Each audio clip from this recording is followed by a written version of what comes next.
Yo, what's going on, everybody? Appreciate you guys checking in. We want to pop on and just do something for the later rounds. We're obviously coming up to the end of the sixth, where we got two picks back in the back of the sixth round, and then we got the one in the seventh. We'll see if we move around. But man, my guy Chris Severe is going to jump in with us in just a second. But we just want to jump on here. We go live on Sunday nights, but we want to jump on here, chop it up with the chat, and just kind of get you guys' take on it. But we wanted to talk about kind of what our picks have looked like up to this point. Obviously, I'm a little different scenery. I want to get a little comfortable for a long day three, and so I'm sitting comfortable at this point. So, man, Chris, how you feeling before we get to draft talk? Just how you feeling? What'd you do for day one, day two? Man, I was just I was just kind of just watching it. I really didn't want to do no lives or nothing, so I was just kind of out, just kind of kicking into doing my thing. But yeah, man, just everything's been pretty good though for the most part. I'm feeling good today for sure. But you're feeling better. Yeah. It's good. Yeah, I'm about to say we'll definitely get into it, but yeah, I everyone that I was talking to over the last couple days, I was kind of feeling bad talking to them because I feel like I was kind of the Debbie Downer of the group. So, but I'm back where I need to be today. So we'll break down every pick up until this point. Again, once Severe gets in here in just a few minutes, yep, we'll get his take, and as we get up to the last pick, the last two picks in the sixth round, we'll see obviously who we pick. But we'll say what's up to the chat. Natural Born Raider Podcast. What's going on, man? Appreciate you popping in with the Dominic 5 in the building. What's happening? RDG, what's going on? Appreciate you rolling in with us. Dub Raider, what's happening, man? Hey, what up, Dub? Guys, make sure you guys go hit up Dub's channel. Show some support over there. SC Raiders Talk, what's going on? PNW, Mark Raiders, what's going on, man? Appreciate you rolling with us. Steve in the building as well. Always good seeing you. Mario Q, what's happening? What's going on? Can we put up the picks so far? I'm actually different setup. I got comfortable, so I don't have my separate screen, but we're going to talk about the picks. We definitely going to try to break this thing down a little bit. PDL, what's going on, man? Appreciate you rocking with us. Raider Way, what's happening? What's going on? Jeff, man, I was just on with you guys. Appreciate you, man. Appreciate you having me on. I was going to jump on with Chris. Severe's going to be here in a second. We're just going to talk a little bit about these crazy picks that we got. Oh, yeah. Hey, salute to Jeff, man. How late are you going to be on, Jeff, man? Because I might even hop on. I've been wanting to get on, but it's been a little hectic. But I definitely want to shoot through on yours. So let me know how long you're going to be on. Yeah, because we only probably going to be on for about an hour and a half, maybe tops. Just talk about it, maybe get through the 7 pick. Because again, we go live on Sundays and we'll leave a lot for Sunday. Raider J, what's going on? Appreciate you rocking with us. Daniel Caps in the building. What's going on, man? What's up, man? Make sure you guys hit that like button, subscribe if you can. We appreciate it. Got Chris Protect Shield Podcast right over here. I'm 805 Raider Real Talk, Raider Nation. Severe is going to be with us in just a second. I'm sure Severe will give us his takes and be as animated as he can be about it, man. I hope Severe, you listen to me. And so, all right, so let's check this out. First and foremost, man, Chris, what's your thoughts on Genty, Mopar Maniac? What's going on? What's your thoughts on Genty, man? We'll break that one down first. Yeah, man. So I know, myself, Severe, and my boy Pharaoh. So check out that show. We kind of went over that a couple days ago. With the Genty pick, I'm not necessarily, I wasn't super ecstatic, but I wasn't upset either, just because I always try to look at things holistically and just look at it as total value. But as a prospect, I think Genty is a very great player. I think he's going to work out well for us.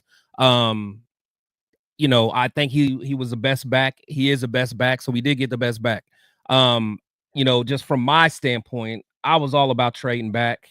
Because of course I definitely wanted Will Johnson. Everybody knows that, but there must have been something, on the back end from his medical evaluations or whatever. Teams knew that there was something that wasn't right there. So, with me knowing that now, then it was like, okay, I'm all about trading back, because I think the Cleveland Browns they handled this draft beautifully as far as like the way they traded, got another first round pick next year. if Shador works out for him, where he could be the potential future quarterback, then they still got 2 picks next year. Can I add something to that? Yeah. When they picked Shador, and they already had Dylan Gabriel, right? Yeah. So Dylan Gabriel, they got late in the third. Yeah. And then they picked Shador. My immediate thought, because you look at their quarterback room, they got Kenny Pickett, they got Joe Flacco, they got Deshaun Watson, they got Dylan Gabriel, and they have now Shador Sanders. Yeah. My initial thought was, you're getting Shador Sanders, which was projected as a first-round draft pick, the number 2 quarterback in this upcoming draft. My initial thought was, Shador Sanders could play a couple preseason games, look pretty damn good, Have an and all of a sudden, audition. trade bait. Right. Right.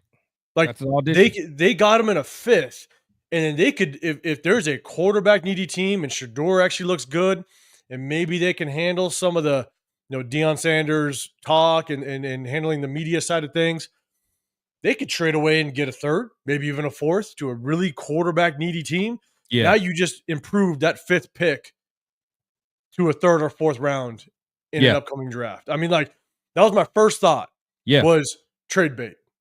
Yeah, for sure. Because ultimately we all know, there are some flaws in Shador's game, but we know for him to get picked where he was picked, the NFL was taking a stand and they were sending a message.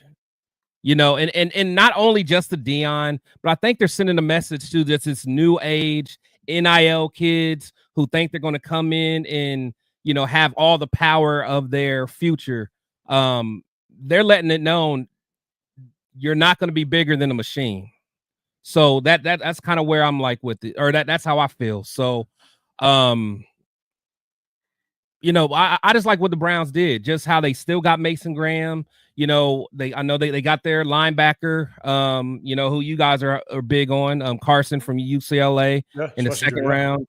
Yeah. Because I think their main, forget talking about the Browns, whatever. But the point is, I wanted to trade back. But the thing is, once we started trading back, in the second round, I loved it. Get more picks, and that's why I'm happy now, because just some of the things that we were able to get. So that's kind of where I'm at, man. Let's talk about them navigating, because real quick, Dominic Fike said they're not trading Sanders, they'll trade Gabriel. I actually would be shocked if they traded Gabriel just because they got him in the 3rd. You don't draft somebody in the 3rd to trade him away. Now maybe they just didn't expect Shador to be there in the 5th. So I could be wrong. I'm not saying that you're wrong or I'm right or whatever. But if you just think logically, that would be crazy work if they did trade away a 3rd round pick. See, to me, I'm so surprised that they got Gabriel, because he does not even fit Stefanski's style of play. For one, because he likes guys that can play under the center. Baker didn't really play too well, under Stefanski. I mean, he was kind of off and on. But those short quarterbacks don't really work well in his system. So, Gabriel, I know they got him in the 3rd, but if they don't want to move on from Shador and they see that he can be a another guy, for them in the future, I can see them getting rid of Gabriel. I just don't think he's going to be that good, honestly. Unless now he would be decent in a Chip Kelly type offense. Not saying I want him, but that's the type of offense that he needs. I don't think he'll be good in a Stefanski offense. Yeah, so and you could be right. I'm just taking it as you trade away a 3rd rounder is pretty crazy. You know what I'm saying? No, I get that. Yeah, for sure. And I'm thinking it's trade bait very soon. Maybe they let Gabriel kind of work its way, and maybe it is in 2, maybe 3 years they do trade him away. But you could be right. I'm just thinking of it as the value of a 3rd round. It'd be crazy work if you trade it away so quickly. For sure. But I don't know, Ginseng, I don't know if I said what's up to you, man. I appreciate you popping in with us. Easy, I see you, brother. What's happening? Ken, what's good, man? I appreciate you rolling with us. Primetime QB, my guy from back home. Appreciate you rocking, man. We've been exchanging like crazy. Multi-Troy, what's going on? Are we picking a QB? Man, we're about to see. We're definitely going to tap in with the last picks in the second round. I'm sorry, the 6th round and that 7th round. We're going to see what's going on. What's happening, Zach? Norman Woodward in the building. What's going on, man? Appreciate you. Enoon, what's happening, man? Bakersfield, California. It's coming up. It's coming up. We got someone else that we're about to bring up. Brando, what's going on? Ball Bomber in the building. What's happening? Right away in the building. And the one, the only, Myra G in the building. What's going on? Appreciate Myra you rocking G. with us. Just Win Baby, what's happening? Assassin's Creed, what's going on, man? Everybody popping in with us. We appreciate you guys. But we're going to break down this draft a little bit more. But let's bring this guy here. Let's see where we at. Bang. Severe in the building. On, man. What's going on, gentlemen? What's going Severe, on? I got comfortable for you. That's what I did. You see this? No, man. You chill. You got the guns out. You got the guns out. Man. Hey, Sun's out, guns out, man. Got the. All I gotta say is, it gets a little warm in this room sometimes. It's in the front of the house. I got the sun beaming. Got the fan on. But one of the things though, one of the things I did want to talk about was just how well I think, and Chris, you just touched on it, how well Spy Tech is navigating this draft. Right? I was on team trade back in the first round. We didn't do it. We got Genty, but they traded back in the second, and then they traded back again. They ended up being able to recoup that third round that we gave up for Geno. Yeah. So we got additional third rounds, and you basically then you got Geno for damn near free. Yeah. So you got that third round back. And they were able to use those picks on complementing your number one pick, which is your running back. And that's the one thing I did not want, was for Genty to have a rough first year, rough rookie season. And if Alex Kappa ends up being our starting guard, I don't want the excuses of, well, Genty didn't do too good because our O-line wasn't very good. Yeah. I wanted us to make the effort to shore up this offensive line so that we don't give any excuses to whether or not that first round draft pick works out. Set Genty up for the best chance at success. And so, Severe, I'll throw it to you first, but what are your thoughts on the way Spy Tech has kind of navigated this draft? Because it's been the most entertaining draft I think we've seen in a very long time, with all the movement and all that. What's been your thoughts? So hit or miss. I think there was I think he mismanaged some of it or misjudged it a little bit early. I think he spoke to that in his presser after the first round, where I feel that if you get a combination of Tetaroa in the first round and Travion Henderson in the second round, I think that combination there is much more talented. And the value matches up better than Genty in the first and Besh in the second. So I think he spoke to, hey, there's no guarantee that those other guys will be there in the second round. But as I said before, sometimes you got to – scary money don't make money. Sometimes you got to take those chances, right? And I think back to previous draft classes, right? And sometimes you take those chances and you're willing to gamble, and those gambles pay off. You turn a good, draft class into a franchise-altering draft class. And I think immediately about Reggie McKenzie and about that 2014 draft class, where Reggie McKenzie was this close to taking Derek Carr in the first round. And he elected to go with Khalil Mack instead. Yeah. And Derek Carr still fell to him in the second round. So that move right there, right? That's a franchise-altering move. Yeah, where instead of taking, you go with that premium position in the first round, and you hope that the other, and it's still a premium, both the premium positions in that case, because it's a pass rusher and a quarterback, but you hope the other guy still falls to you, and it paid off. And you know what? It was a franchise altering up until the Colts game. Got hurt. So yeah. So I think he kind of mismanaged that in the first round, but he recovered. I think they had that eye on Jaden Higgins, and when they couldn't get Jaden Higgins, they traded back. But I still think they had the eye on Will Johnson, and as soon as Will Johnson went in front of them, they traded back again. So I think that was a spot where it was kind of some missteps early on, but I think he recovered, and then you kind of started to see the pieces fall into place. Like initially, I didn't like the Jack Best pick, but then we got Dante Thornton, and then that made that pick exponentially better, and it also made the Ashton Genty pick better. because that's a guy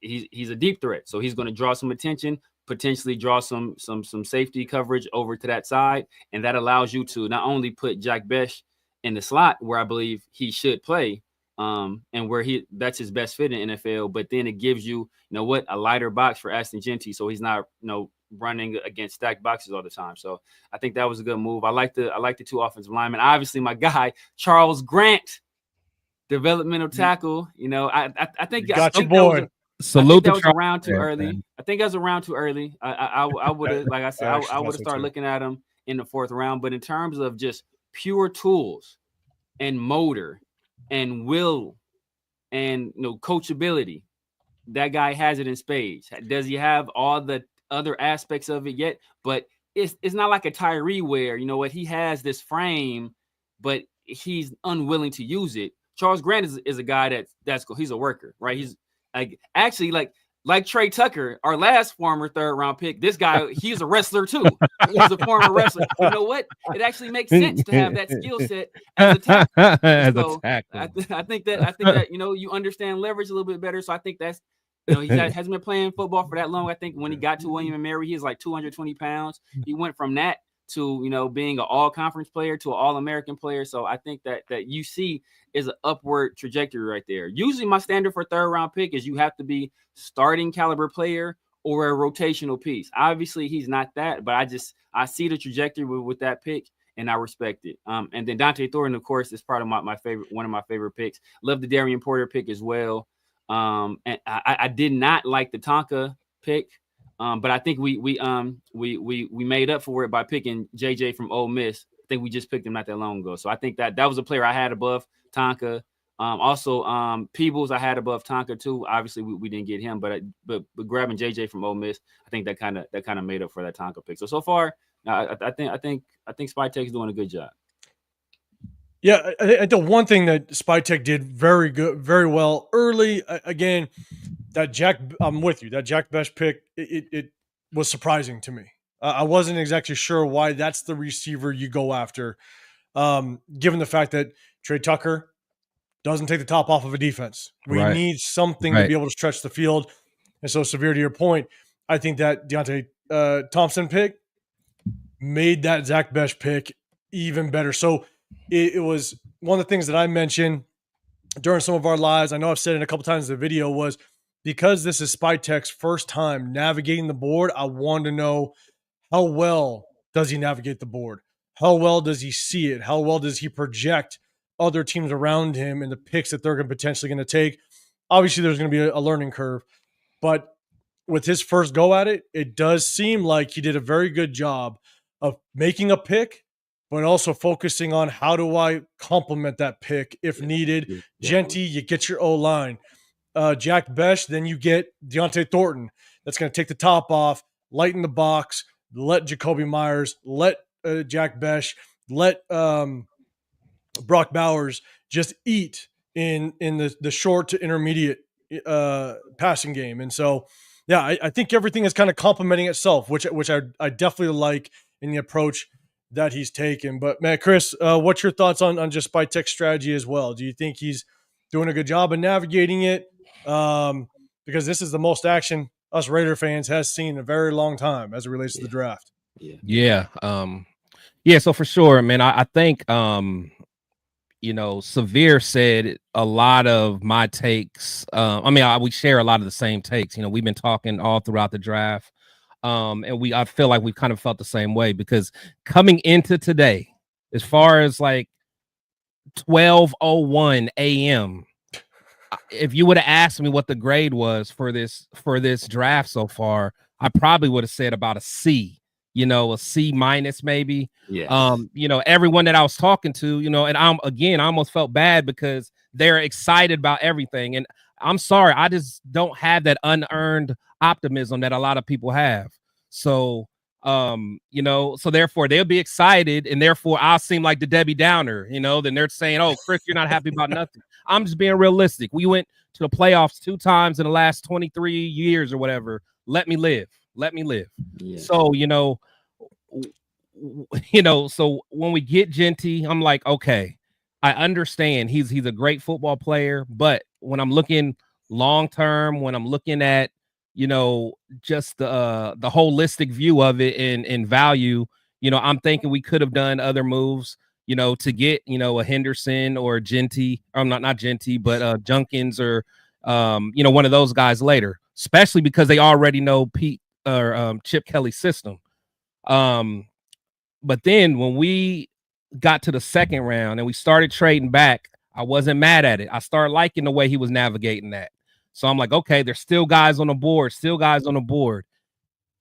When he got Beck, I was not too thrilled about it. Not that I didn't like him, but to me, it wasn't a need. It wasn't the type of receiver that we needed because, again, we have Jacoby. Yeah, we have Jacoby who can work the middle and work all the intermediate stuff. And then we have one of the best tight ends in the game who can work the middle and all that stuff. So what we need is somebody that could stretch the field. And again, Trey Tucker can't do that. There were plenty of receivers out there with the ability to do that, and we didn't get it. Severe made a good point. Like, we probably got one of the slowest receivers. And again, you do need that type of receiver because when I look at him, he gives me that potential Anquan Bolden or a Hines Ward. I mean, because he's tough. Julian Edelman type. Or even you actually know who he reminds me a lot of is even Adam Thielen. Like an Adam Thielen type guy. So again, he's not going to be a guy that's ever going to be a number one receiver. But the thing is, when you put him in with them other pieces, it works. And when we end up getting Thornton, a guy that's going to, the safety is going to have to help. If you don't help him, 100%. If you keep him one-on-one, we're playing catch all day. Yeah. So. And you guys know I was a big T-Mac fan. I really was, but I also knew that there was receivers in the later rounds that we could get that could have the same impact. I think T-Mac is better than Deontay Thornton. But Deontay Thornton's going to be able to have the same impact on this offense because it's what we need. But the one thing that when I'm trying to sit there and think about that Jack Besh pick, right? And Spicy Raider in the build, I appreciate you rolling with us, everybody. Make sure you guys go hit up Spicy's channel. For Life, our Raiders story. Go show some support over there. Appreciate you checking in with us. As I'm sitting trying to process this, obviously before the Deontay Thornton pick, is there's still rumors that we may or may not extend Jacoby Myers. And so is this a pick that helps us today, but also could potentially be the future? I know I said it in when we're kind of exchanging some messages. And what if the numbers don't work and they decide to move on from Jacoby Myers after the season? Is Jack Besh the replacement for Jacoby Myers? Because they seem like they're very similar receivers.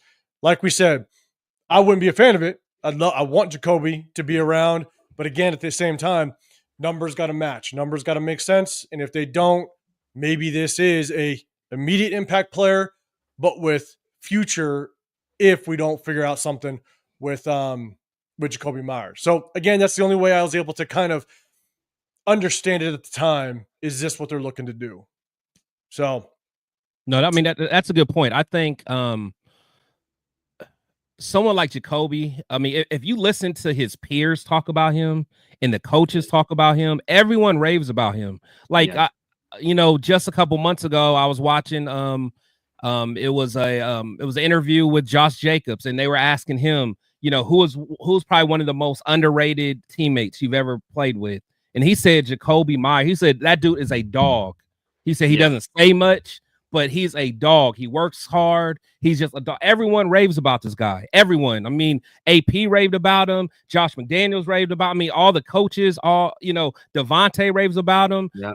And I had that interview with Woo Governor. He was like, Tay is cold, but he was like, it was harder to guard Jacoby Myers. He was like, that dude is so cold, man. Yes. So it's like he does everything the right way. And I think someone like Pete Carroll is going to make sure he stays around. Honestly, I don't think they're going to let, a couple $1 million. I mean, whatever the money looks like, I don't think he's going to let that, mess up a good locker room guy like that.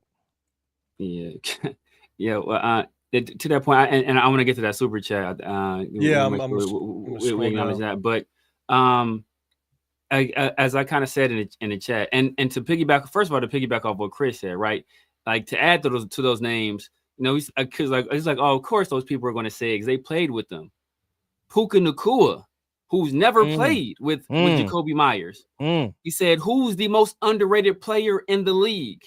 And he said, man, the dude that played for y'all, 16, he's like that. He was like, that dude is like, he said players in the league, and he immediately pointed to Jacoby Myers. Everybody says the same thing about Jacoby Myers, except Jacoby Myers himself. He's the only person not talking about Jacoby Myers being like, so if you're talking about building culture and laying a foundation for organization, with team first guys and all this stuff, and then your first like real action is letting go of a guy like Jacoby Myers, who not only is a productive player, does all the dirty work, but doesn't say much.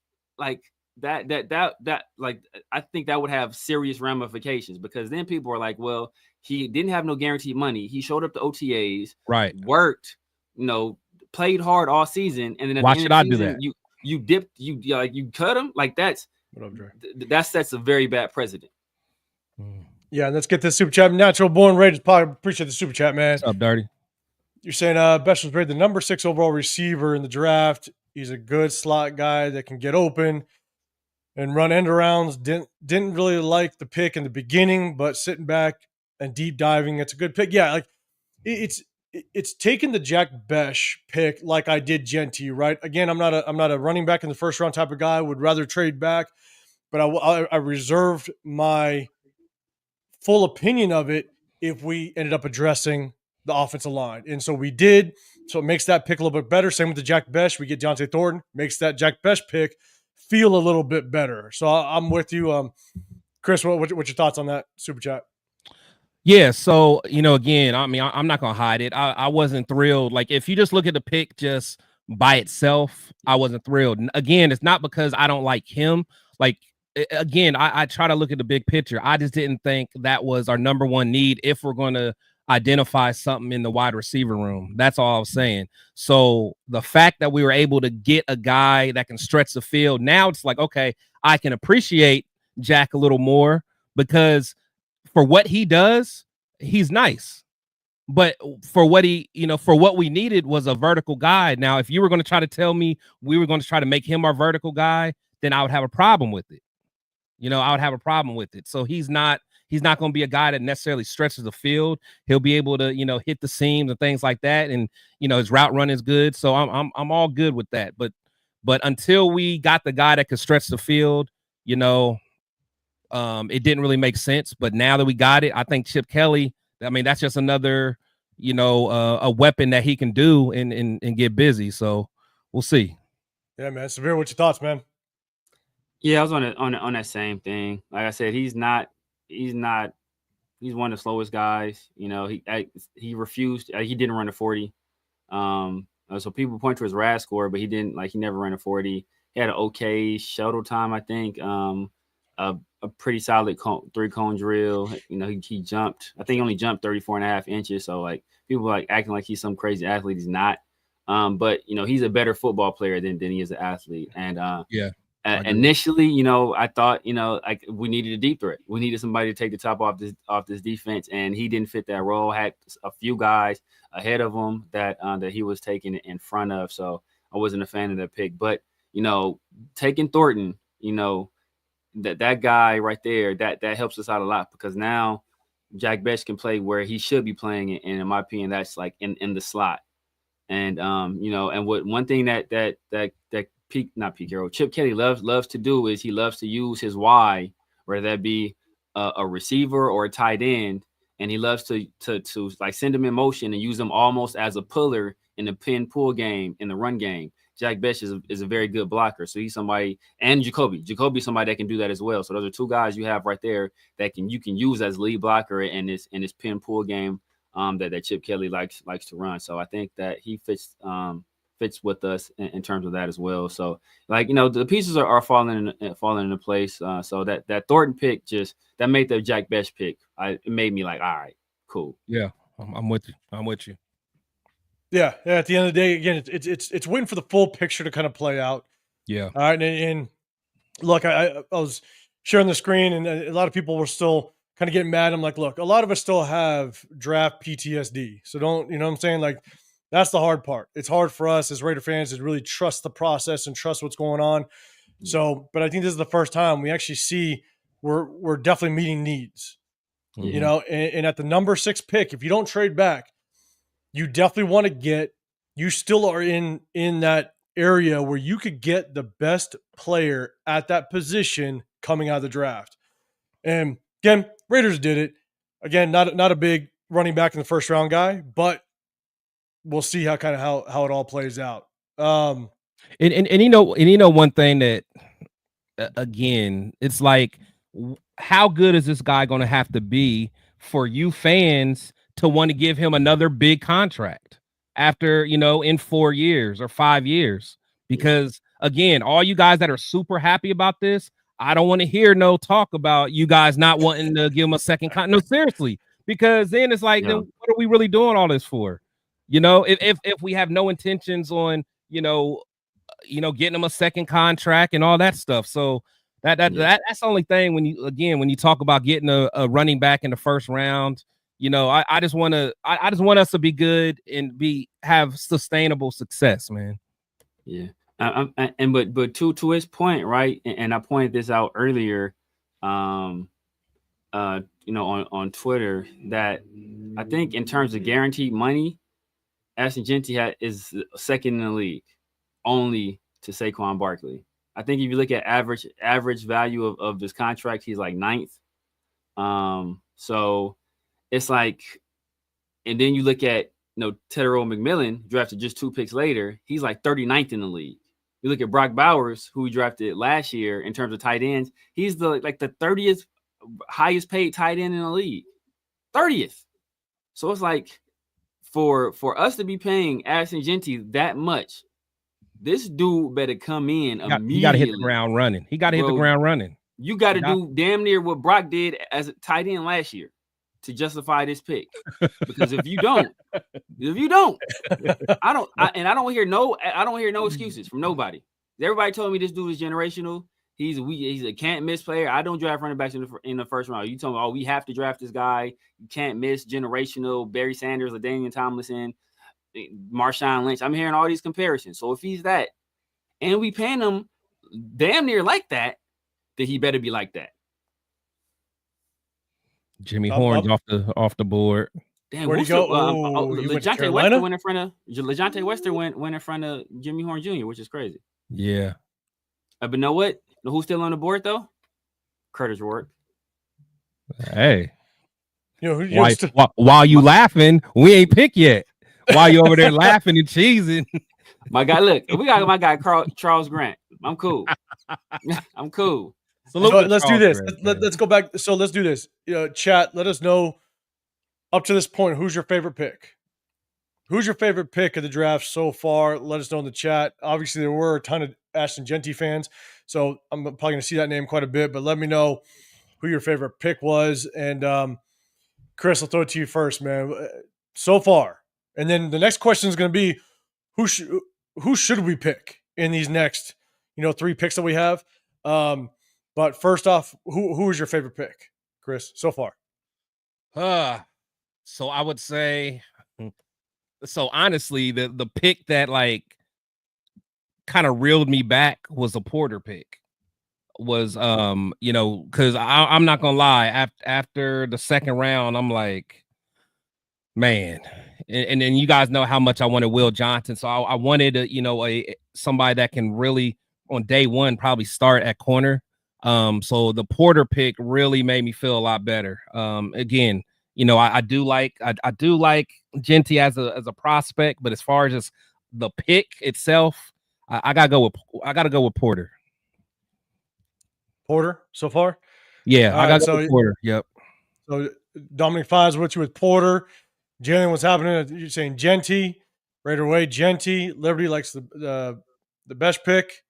Cool Kev, Jonte Thornton. All right. Daniel Caps, you like the Porter Thornton's pick right as well? There. That's a 1A, 1B. Kobe, like 24, Jeanty. Easy. Dixon Sider, Caleb Rogers. All right, Caleb Rogers. Let's see. Jalen, that's going to be the next pick. That's going to be the next one. Let's see. My boy Grant getting some love. I see you. Yeah, I see Grant in there. I see Grant in there. We're going to keep scrolling down. Some love in this piece. I see Grant in there. Let's go. Yeah, let's go. Spicy saying Genty. Where's your Chris Genty? I guess. Don't be too excited about it. Don't be too excited. Let's see. Myra, that's a fact. That's a fact. Man, I want to make sure. All right, let's go. Yeah, OJ, he's complimenting picks. Yes. Let's see. No, he did do that, OJ. Oh, there it is. There it is. There's the Charles Grant. All right, I like Porter and Charles Grant. Let's see. OJ said Grant. He said Grant. Oh, there it is, right underneath. OJ said Grant. No, even not no qualification, just Grant. Just Grant. All right, let's see. All right, so yeah, Brian's at Besh. Let's go. So Assassin's Creed, you're at Porter. All right, so let's see. I just want to make sure. Man, I think Porter's gonna be nice. Like, honestly, I think it'll be nice too. Yeah, you get him. You get him. Him and Jacorian. Those are 2, 4, 3 guys, bro. Yeah, I mean, we got guys that can run, and like you said, you brought up even DCam. I forgot how DCam's. DCam crazy athletic too. I think he's 4.35 or something like that. Yeah, that's what I'm saying. And tall, so you got 6, and 6 something too. Yeah, yeah. Like let all them develop together. That could get nasty. And Palomal, he can run. He's like we got a lot of length in that. Jeremy Chan can run. Jeremy Chan, I think it was like a 4. Yeah, that's what I'm saying. So now all of a sudden we got one of the fastest. Only dude that can't run is Eichenberg. And right now, you never know. Eichenberg might be seeing more playing time. He might have. I mean, so we got Devin White can run. I don't know what Atlanta Roberts does, but yeah, Devin White can run. Palomal can run. Chen can run. Yeah, White can run. Yeah, and Porter can run. Everybody can run back there except Eichenberg. The only one that's the Ravens just picked Enos Peebles. Oh, your dog. The Ravens been cooking. They've been cooking. Man. The Patriots cooking too, though, man. I like what Atlanta. I like Atlanta too. I like what Atlanta's doing too. I like what Atlanta's doing too, man. So here, Severe, real quick. Is Grant your favorite pick? Nah, Porter's my favorite pick. You better not say no that. Porter's my favorite pick, and then it's probably Thornton. But low key, like my third was probably Grant, but JJ Pegues. That's a good pick. JJ Pegues is. That's a good pick. I like it because he did everything. He lined up at D tackle. He lined up at D end. Fullback. They had him run. They let him run the ball. They were throwing him passes. Yeah. That dude is like that dude's. He's one of those dudes that's like. He's an athlete. He can anchor in a run. I think there's some pass rush upside there too. So he's not the biggest body, but he's a guy that I think he plays violently too. And you're a D tackle in the SEC. I kind of like that. I kind of like that pick right there. But my guy Charles Grant though, I like Charles Grant too. Like I said, it's just a round too early for me. I love the pick, but if 4th round, that's probably number 2 behind Porter. But just so you know, Severe, and I actually liked Azariah Thomas, the Florida State corner. He went, I think, like 4 or 5 picks after Darian Porter. I liked Azariah Thomas more, but I do like Darian Porter's not bad. I'm cool with it. And Severe, we saw Tommy Eichenberg take the stage at the Raiders draft party the other day. And we just let Tommy Eichenberg know that he's got a massive fan that he can see on Sundays and Tuesdays if he ever wanted to show up. So bring him on in the chat. Bring him in the chat. We just want to throw that out there. But hey, guys, make sure you guys go show support to Leo, his channel, man. He's always jumping. I think Leo, you were on earlier, but we linked up yesterday. Went to a spot out here, man, and we were making way too much noise and yelling at the TV the whole damn time. But my favorite pick is probably Rodgers, the offensive lineman, only because we needed it. We needed it. We got to make sure that we replace Dylan Parham. I'm hoping that means Alex Kappa is not going to be starting on this offensive line. We're going to help with potentially getting the best possible performance out of Genty, but we need to protect Geno Smith. And you guys know how I'm a big build in the trenches guy. And so for us to be able to prioritize that, get a guy in the second round, it was a little tough because with that first trade back, Miami traded back with us and they picked my favorite guard, which was Jonas Savanea. So we traded out of that spot, and Miami jumped up to get Jonas Salvanea, which I was a little pissed about, but it is what it is. I was hoping that Wyatt Millum would be around. We traded back again, and then the Jets picked up Wyatt Millum. So two of my favorite guards went in the second round, but then we went ahead. We got Rodgers. We addressed a need. Hopefully, obviously, this front office sees something really good at him, because in the second round, you're hoping that he's a day one starter. You better hope that he's a day one starter, getting him in the second round. So that's what I hope that we end up getting with him. But yeah, I think that was actually, no, I'm sorry. We traded back. We got him in the third. Sorry. Yeah. So we got Rodgers was third. Yeah, back to back. We got back to back him and Grant. Yeah. So, but either way, you still want to address starters even into the third round. And so the hope is that he can solidify that guard position. And now we have ourselves a solid offensive line. You kill two birds with one stone. You protect Geno. You give him the time to pass.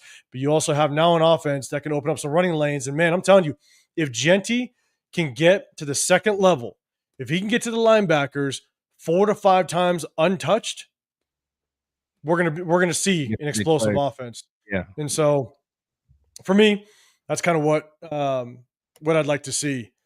Real quick. All right, guys. So we got our pick coming up right after Baltimore. So what do you guys want? Chat, let me know in the comment section. What do you guys want? Who do you think this pick should be?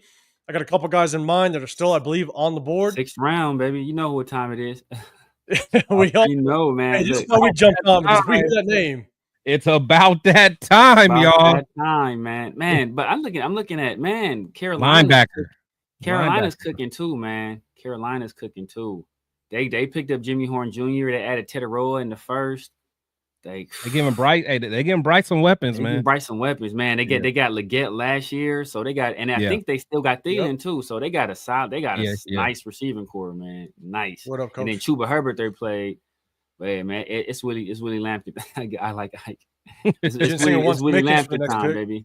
Isaiah Bond's still out there though. It's crazy.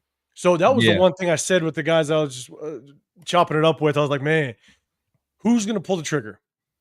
Who's going to take that risk a little bit? And, again, I will take the stance like innocent until proven guilty, but at the same time, you just got to do your homework. Hopefully the homework is done, but I got to believe. Daniel Caps. I'm with you on that. Desmond Watson. No, I'm just saying. He just said, I like Big Dez too, man. I wouldn't mind getting the big boy, man. Getting the big boy. Let's see. I just want to make sure. Jake Long, what's going on? A- grade so far with the value. Let's see. Let's go, Dre. Let's go, Dre. Man. I gotta pause that. Yeah, my bad. Pause that. Yeah. My dog came. I think I told y'all about him before, but Kane Madrano. He's the UCLA's other linebacker.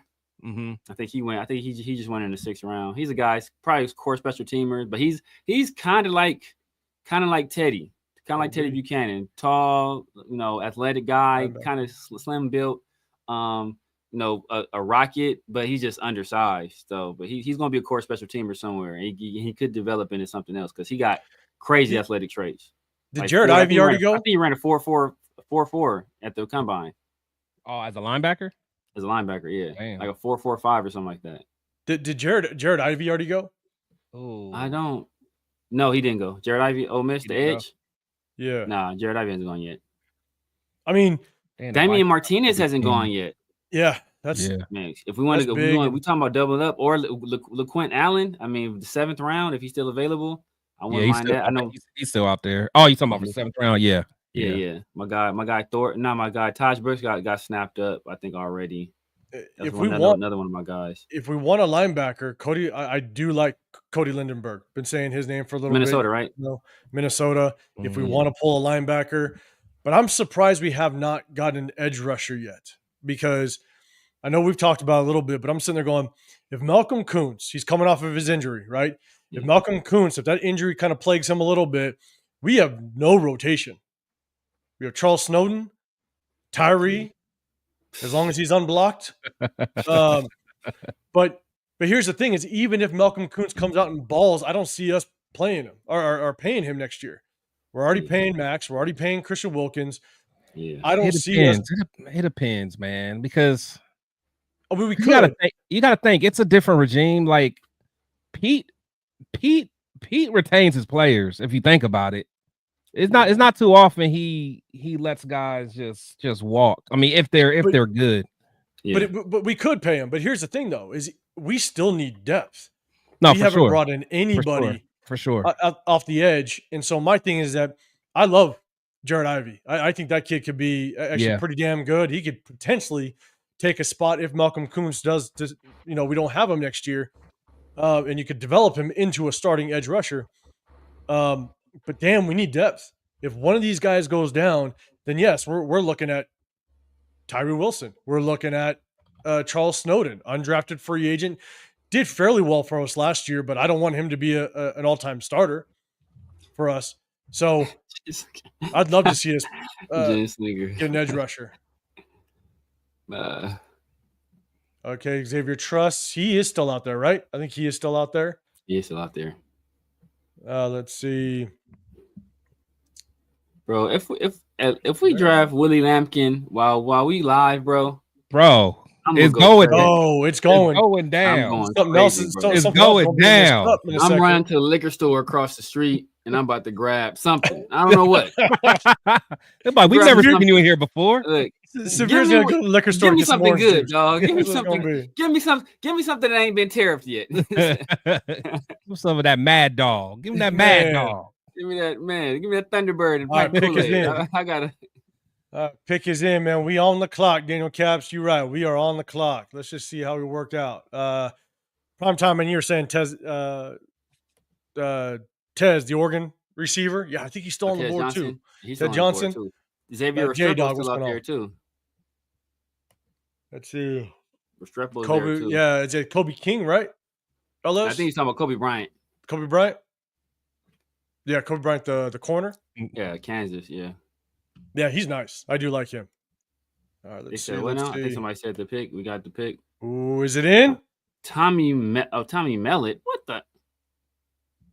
Tommy Mellett. Quarterback, Montana State. I guess he's a guy that's a runner. Not your Curtis Wark.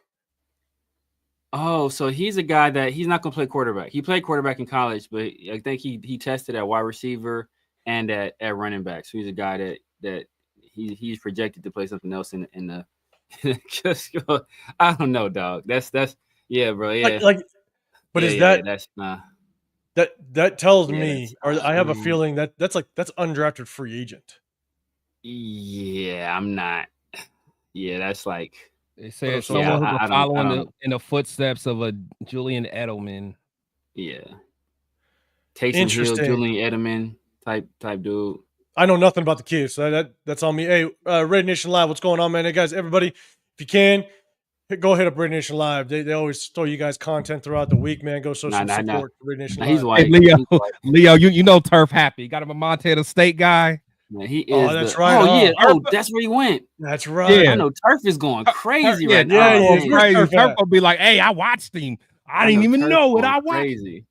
Oh man! Shout out to Turf, man. That's that's one of those.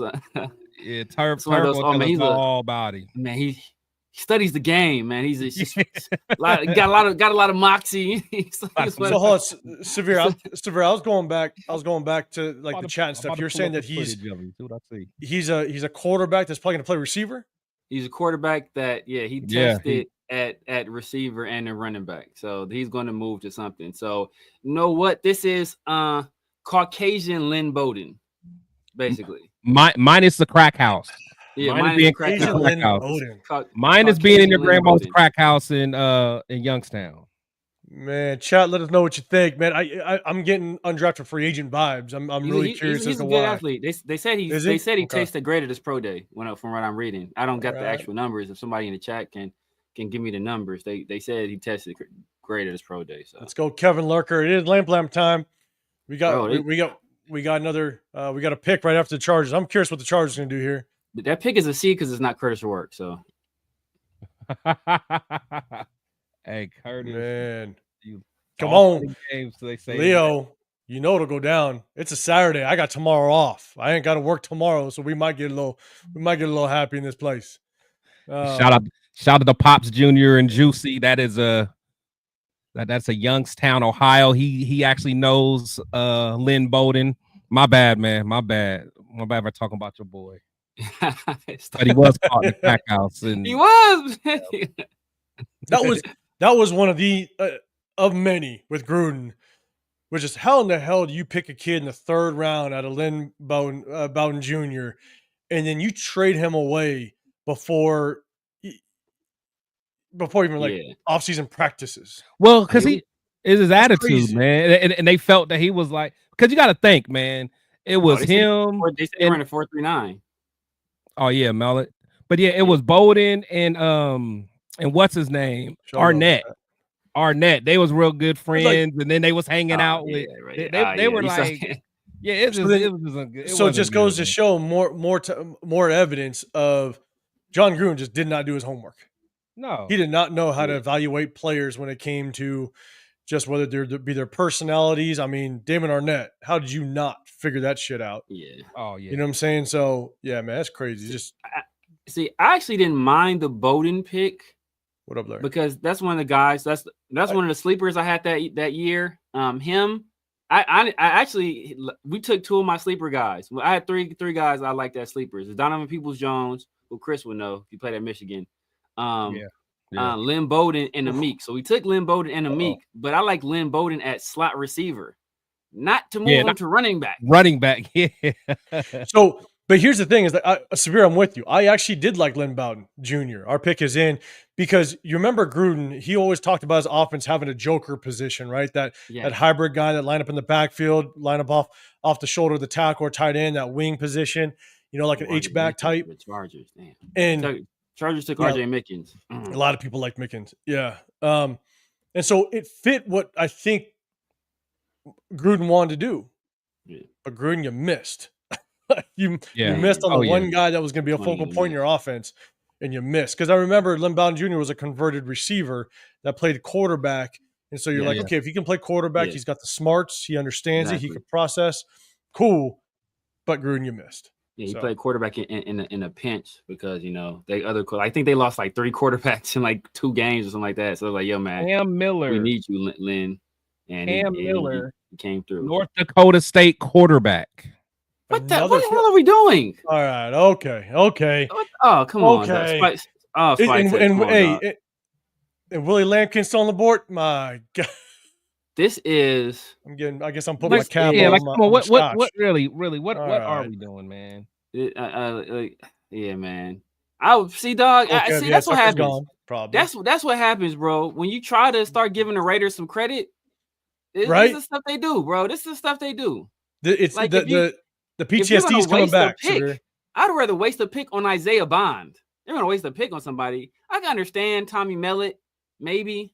You know, developmental guy. What was this guy? Come on, man. I feel like, bro. Yeah. I feel like again, guys. They turned on auto draft. Right? They can't even say they turned on. They can't even say they turned on auto draft because auto draft would just pick the best player, and nobody had this dude on a board. The Pete Carroll spy tech. They fell asleep. Yeah. I mean, this again gives me another undrafted free agent vibe. Yes, definitely. Man, they must really hate Quinn Ewers, who I don't want anyway. But they must really because Riley Leonard went in front of Quinn Ewers. That's crazy. So chat, let us know. I see people kind of rolling through. Chat, let us know. Rate this Cam Miller pick. Let's go. Grade it. Let's do this. Let's have fun with it. Grade it because this is the last time I'm bringing it up. Chat. Grade it A through F or hot dog water. Okay?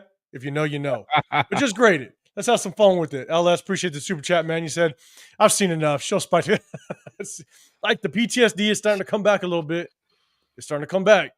But grade it A through F. Maybe a little bit of hot dog water. Let me know. And I'm going to pull it up.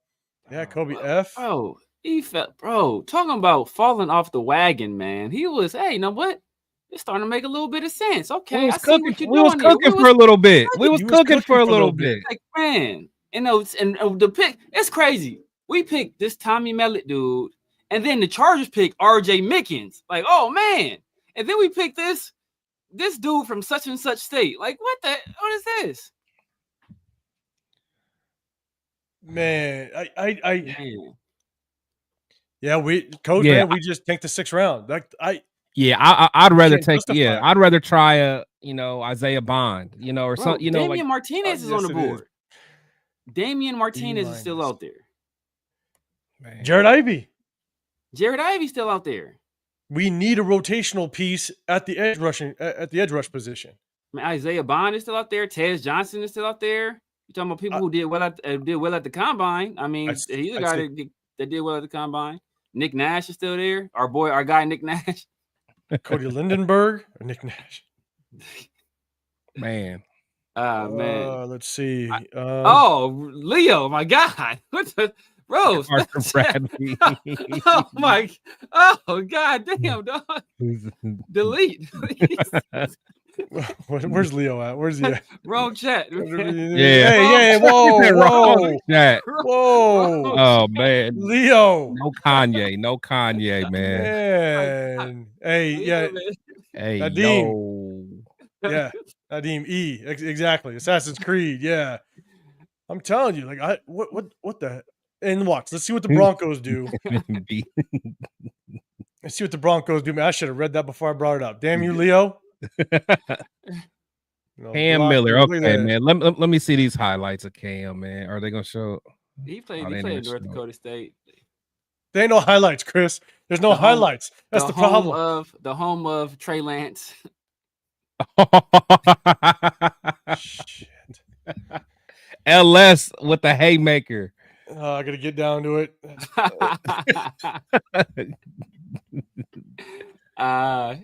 This boy went though. Man. Hey. Jacob Parrish. He went second round, didn't he? Second round or third? He went third. Third round. He went third round. If you know, you know. That's about what I picked him too, though. So I can't even be mad. I can't be mad at him. Did anybody pick up Imbo yet? They probably getting Zach, this whole draft is D-. But LS, I appreciate the super Imbo went. And Joshua Gray is still there. Xavier Truss, of course, Joshua Gray. That's my boy at guard. Joshua Gray's still there. Oregon State.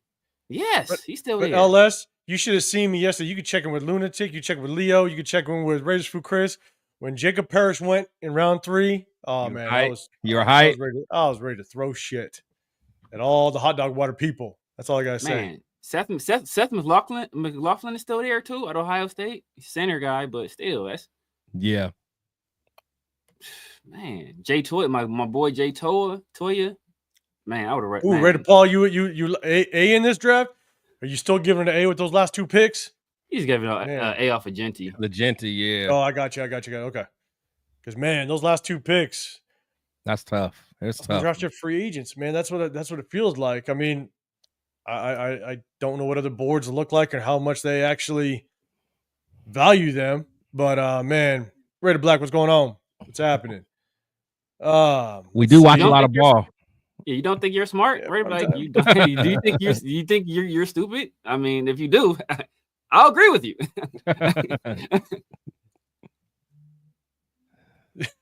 Is that what his comment? I just tried to give him a shout out. I didn't even read his comment. Yeah. Yes, I feel like I'm pretty smart. That's what my mom tells me. Yeah. Let's see. What up? Fudge? What's happening, man? Appreciate you rocking with us. Let's see. Jay Doug saying these guys would have been gone later. Primetime QB has it. Yeah, that's the comment of the day right there. Yeah. Where's he at? Down at the bottom? They let Chip Kelly pick the draft. Except Pegues. And I ain't picking Pegues, but yeah. Yeah, my thing is they think that low of Rourke. Yeah, and Ewers. Yeah. Going into the season, you were supposed to be the guy. Yeah. Leo, he ain't playing QB. So yeah, he's a but yeah, I mean it's 6th round, I guess. You start taking chances. I mean, are we really in position to be let's go.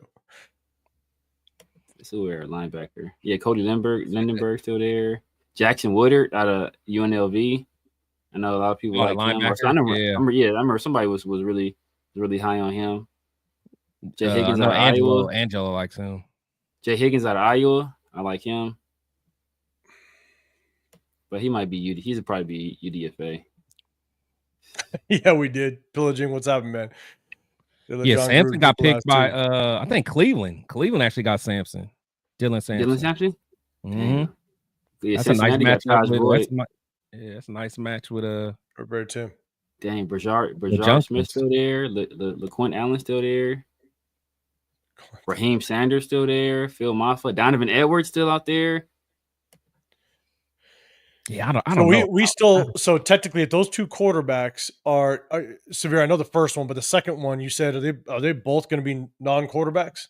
No, the second one is going to play quarterback. Second one's going to play quarterback, so we're saying that we basically got our developmental guy. Not if you want to call it that. Quarterback.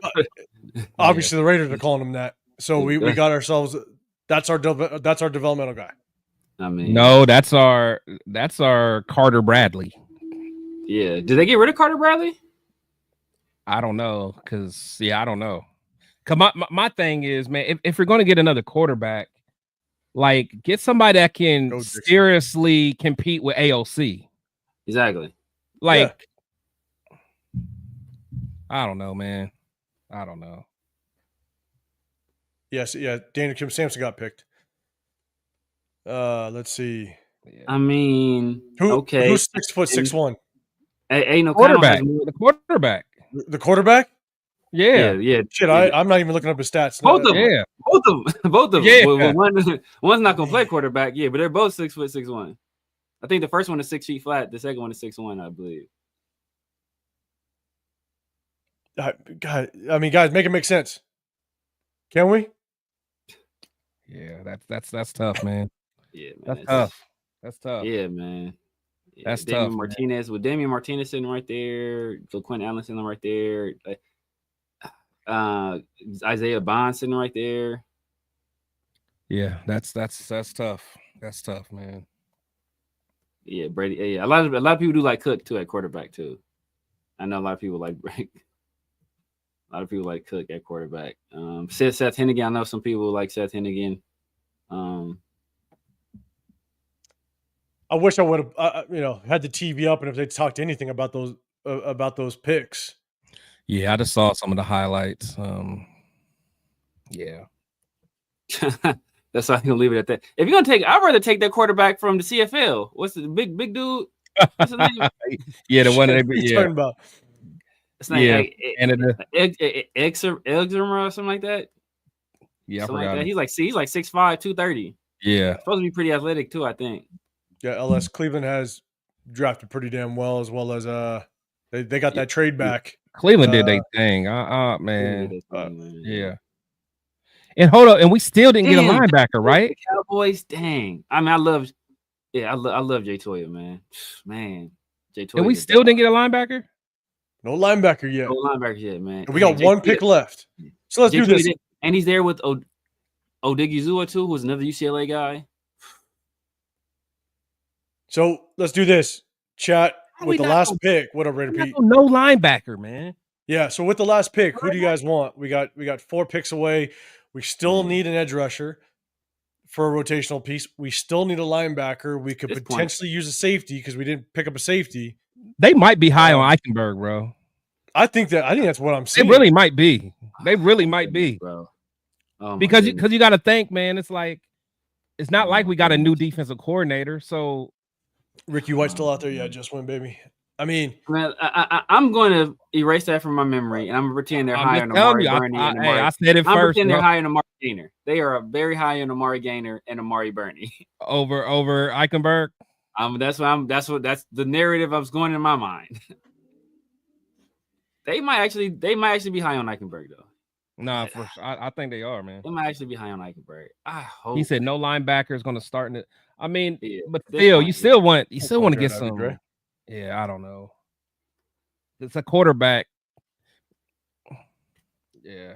Yeah, man. What was that? Man. Yeah, facts, coach. Facts. Yeah, right. Yeah, You probably that won't need one's. to, you probably won't need to pretend, man. They may not even make the roster. Like that. I mean, because some people are saying potential, like exactly. a potential receiver coming here, but man, after those 2 quarterback picks, I don't know if we're going to get a receiver. Trey Tucker, are we going to get some competition for him? Unless one of these receivers are supposed to be the competition. That's what he's supposed to be. You said one of them ran a 4.3? 4.39. Yeah, the guy from Montana State, the turf. We're gonna call him turf from now on. I mean, that's actually a faster 40 time than what Tucker ran. I mean, Tucker didn't run a good 40. Yeah, he plays faster. Yeah, Assassin's Creed. Jared Ivey's still out there, man. I with the last pick, does Willie Lampkin make up for the last 2? We'll see what happens, people. Hey, we'll see what happens. I like. Yeah. Actually, yeah. Give me. Let's get a little Lampkin action on. God damn it, man! It's not that they were doing amazing, but yep. But it made Ricky sense. White and Woodard still there, Leo. But what they were doing made sense. Again, maybe not the exact guys. Yeah. Maybe not the exact guys all of us may have chosen, but it made some sense. Last 2 just made no sense to me, at least. And so, yeah, Luis, man, you're saying why is Mark Davis hiring people that their hearts aren't into the Raiders? I mean, look, the heart's into it, but maybe sometimes they fall off. And I'll tell you right now, they're falling off in the 6th round. It's brutal to watch. Desiree, what's going on, man? What's happening? Dixon, I think this is the only way they can make it up. Willie Lampkin's still out there. That's the only way, bro. It's the only way. It's the only way. They need Willie Lampkin more than Willie Lampkin needs them. At this point. It just does not make sense, man. It doesn't, man. I just don't. Those last 2 picks. I mean, it's because it's so much other talent left on the board.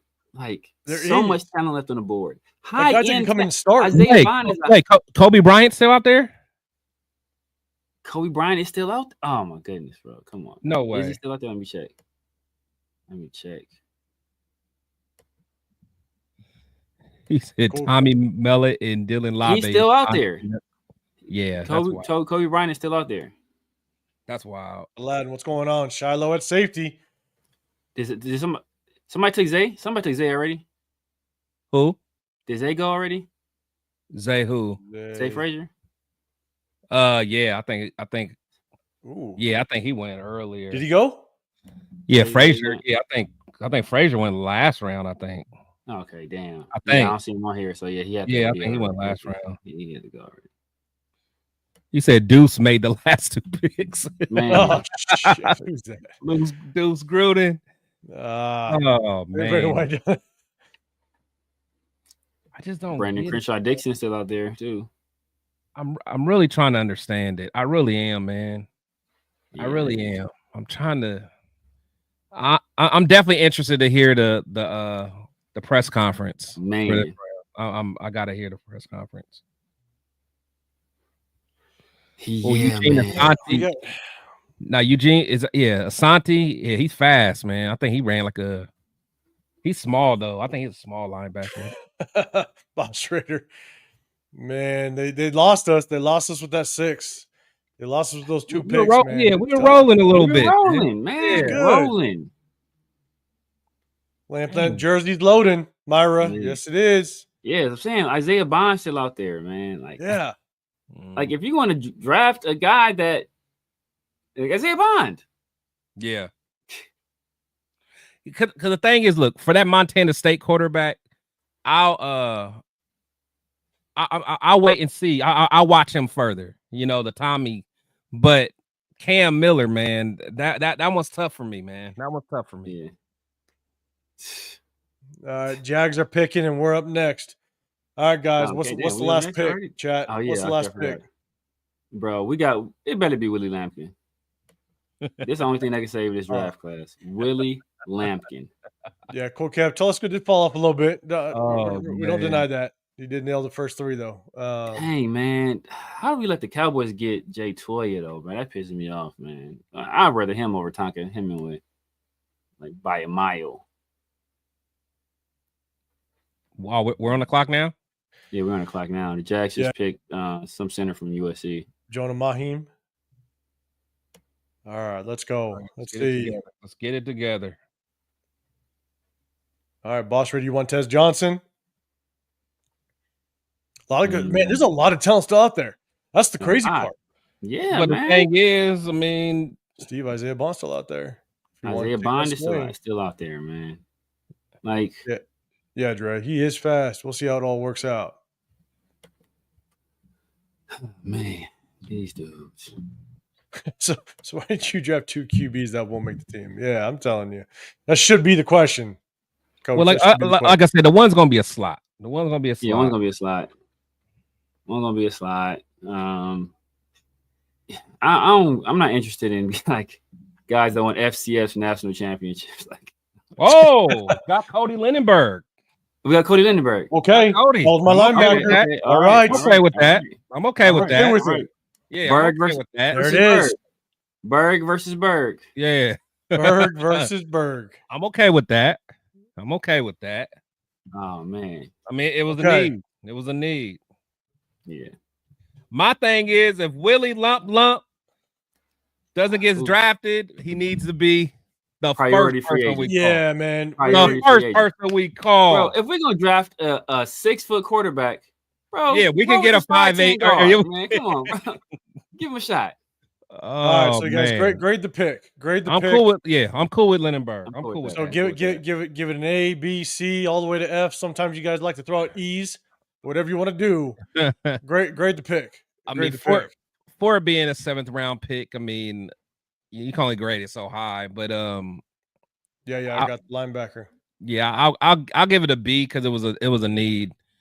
You know, you get a Big Ten linebacker. I mean, he can play. I mean, he could have went earlier, honestly. Yeah. I think so. I mean, I like the pick because it's gonna be clear competition in that linebacker room. We don't know what Devin White are we gonna get. Last year's Devin White, are we gonna get a Devin White? We're gonna get a good Devin White. That's what we're gonna get. Hopefully we do. Don't let nobody tell you otherwise. You got Landon Roberts. Landon Roberts, again, 1 year, $3 million. It's not starter money. It's basically we'll see what he can do. And so you bring Cody Lindenberg. He's going to be able to compete. Severe, you hope Tommy Eichenberg ain't around anymore. Man. But with the kickoff rules, you got to get linebackers in this room to help out with kickoff, kick return, that type of stuff. And so I think Tommy Eichenberg didn't even do that good. That's why we got Cody Lindenberg. That's why we got it. Yes, Ginseng, I'm happy. I'm good with that pick. We finally got Damian Martinez. Seattle took Damian Martinez. Dang. They might be trying to move away from Kenneth Walker. See, hey.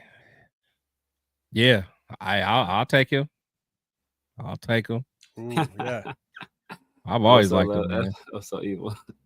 Damian Martinez or Kenneth Walker? No, Kenneth Walker. Yeah, I've always liked him. So yeah, right away. It looks like I don't know. They got Zach Charbonnet, so I think he the future. But he be getting hurt though too. Well, Kenneth Walker really get hurt, but I feel like he got hurt too last year. I can't remember though. Zach Charbonnet?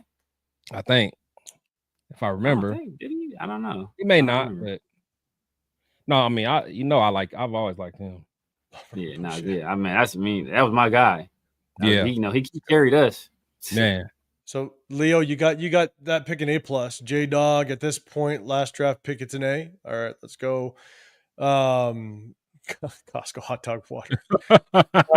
Man, that's an upgrade from what I got back in the day. I'll take it.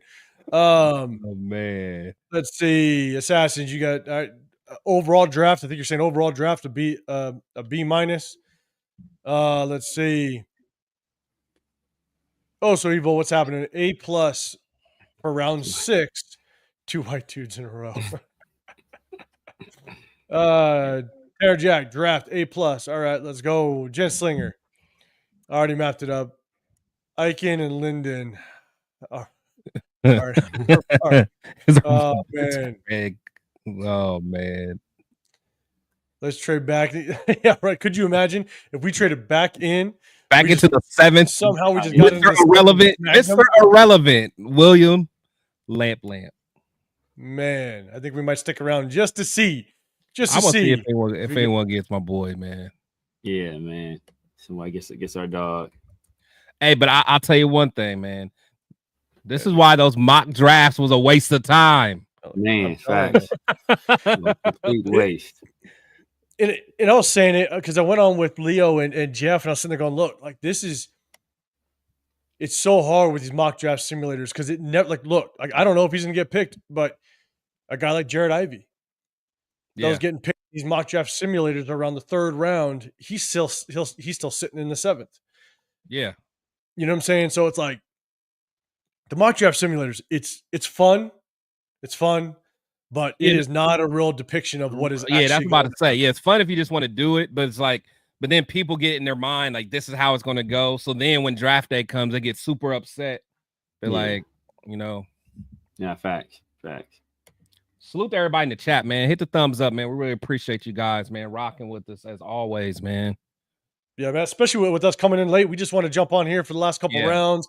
And you know what I'm saying? Cross our fingers. Our boy Willie Lampkin gets picked, gets drafted. We'll have a little fun with it, but wanted to chop it up with you guys, man, because hey, this is like our pre-Super Bowl a little bit. You know, we get to pick our guys, the guys we know who's going to be on our team next year. It's good and it's fun.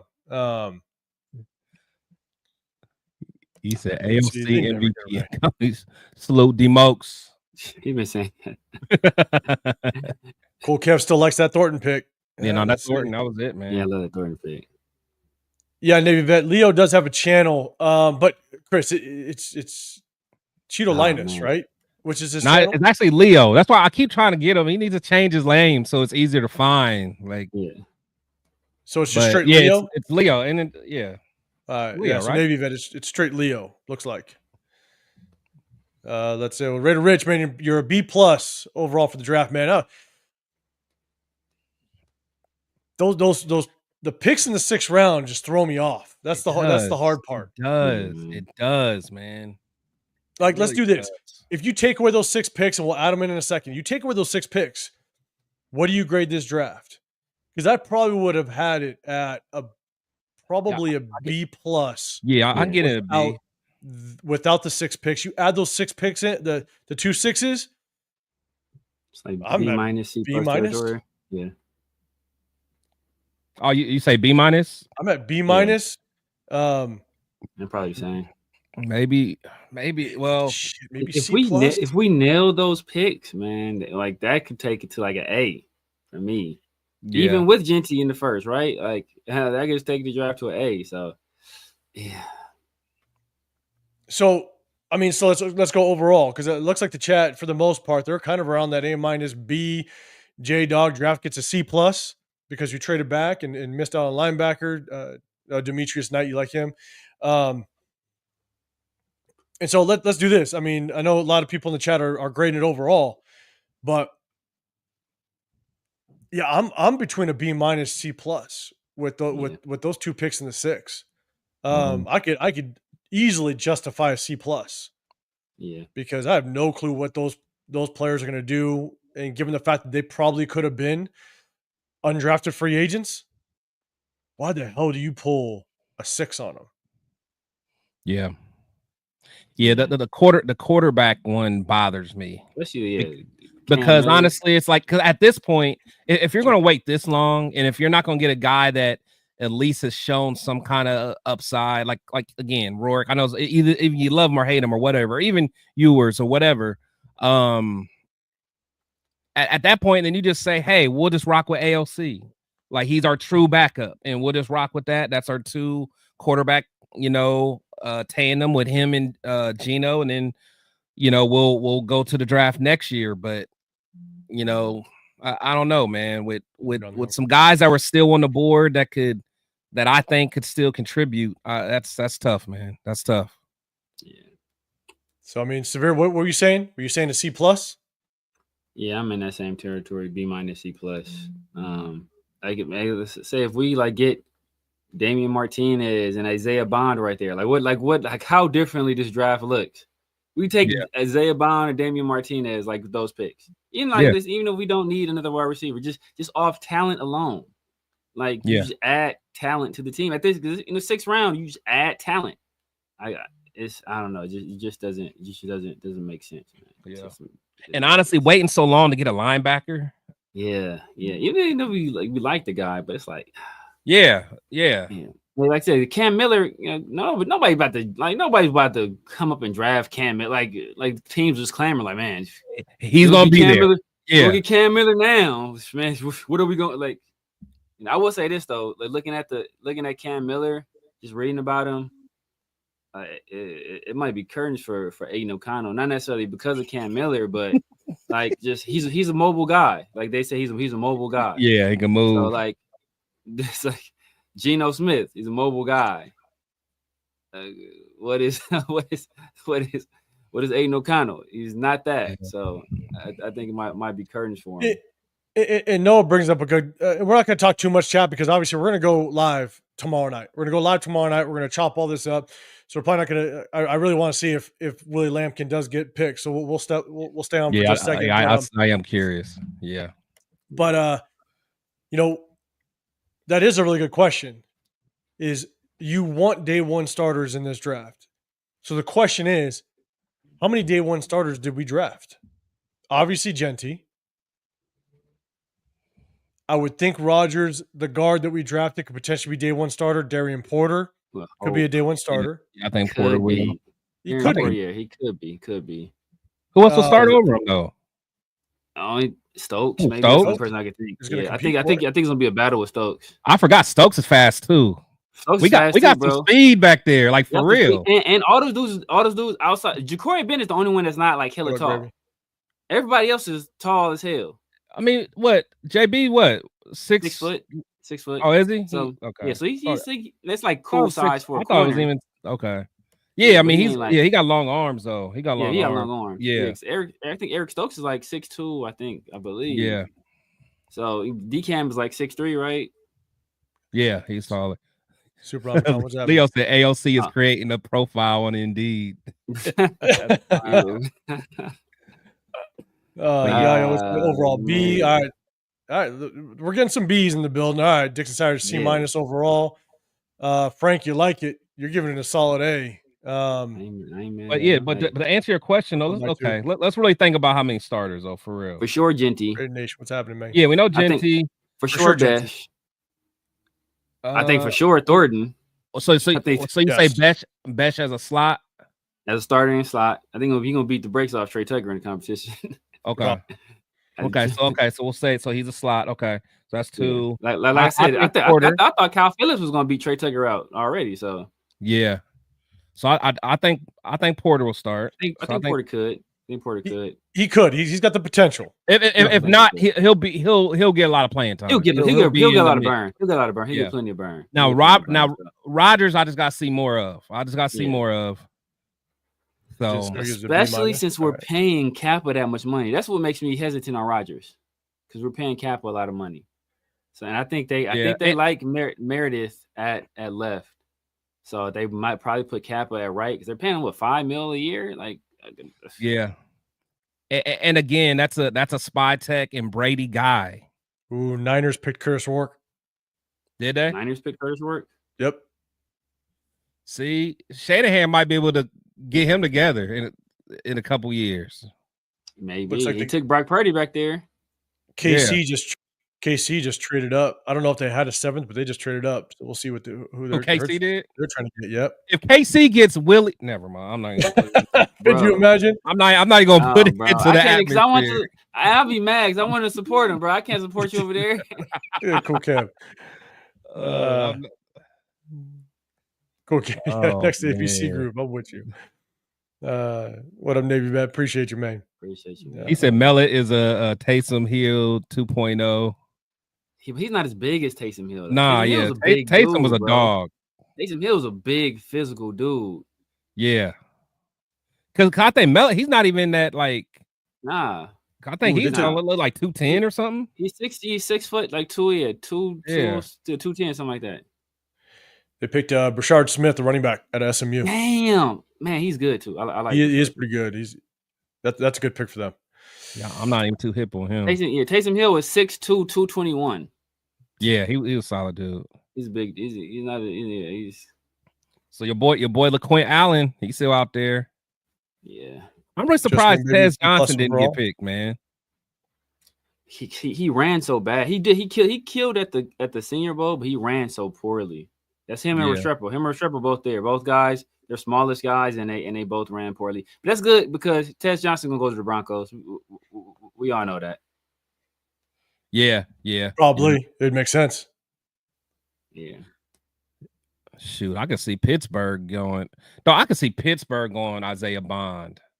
They don't care about. They don't care about receivers with little issues between Pickens and Metcalf a little off, and then he's a model citizen. He's a model citizen. Exactly. There. Oh, and Kobe Bryant's still out there. Yeah. Yeah. Raider P, you're saying is there a dramatic pay downgrade for 6th round versus signing undrafted talent? I think it's more in the signing bonus because if you get drafted, I think your signing bonus is pretty substantial. Where you're an undrafted free agent, it's pretty minimal. So I do think the pay is a pretty big downgrade. Yeah, it's like in the hundreds, thousands. Because I think I remember the year we took. What's our boy at Arkansas? Tackle. God. Big dude. Yeah. Big dude. Yeah. Oh, some of the W. Dalton Wagner. Yeah, Dalton Wagner. Yeah, the year we took, and we took him, and we picked up him and McClendon Curtis. But I think McClendon Curtis. We made Dalton Wagner was like the highest signing bonus for any like UDFA. Yeah, it was all about him. Yeah. So I'm gonna have to do a little more research on these guys that we took in the 6th. All right, so now Caleb Rogers, you guys think he can start day one? So I don't know. I don't know. I'm just trusting that they possibly are doing their homework to know that he can start. That's the only thing I got to put my faith in is that they think he's going to be a starter. You get someone in the 3rd like that, and you trade back twice. Yeah, and you let a bunch of guards go in front of this guy, man. He better start because if Parham's starting, if Alice Kappa's starting, then they screwed up. Yeah. They screwed up unless Alice Kappa just shocks the absolute hell out of all of us. And I'll sit back and go, damn, my bad. Didn't know. You know what I'm saying? So. And Grant, see now, Grant has to develop. He's not ready. Grant has to develop. Yeah, he's not ready. Yeah, he's not ready. But let's say Alice Kappa does start. And Alice Kappa does well. The problem is they brought in Alice Kappa specifically, which means you missed technically on a 3rd rounder, which should have been a day 1 starter. I would have rather them go day 1 starter. Yeah. So you basically want Rodgers to win out. You want him to win out the job on Kappa, and based then on Parham, based on Alice Kappa, that hit on the because he only got what, a 1-year deal, Kappa. 2-year. Yeah, 2 year. I think 2 years, 11 mil. Yeah, but we can get out of it next year. So I don't know how much money is guaranteed, but yeah, it's 2 year, 11 mil. Yeah, we basically can move on from next year. He has no guaranteed money next year, and so Big Raider Mondo, you get an A- overall. All right, A- overall. Right, so Dante Thornton, got to start, right? So I think he's got to be a starter. He's got to be. He has to be. So we got rid of him unless you want like Alex Bachman out there because we got rid of Ramel Keaton. So we did. That's cold. We got rid of another Tennessee receiver to pick up another Tennessee receiver. That's crazy. So you know what?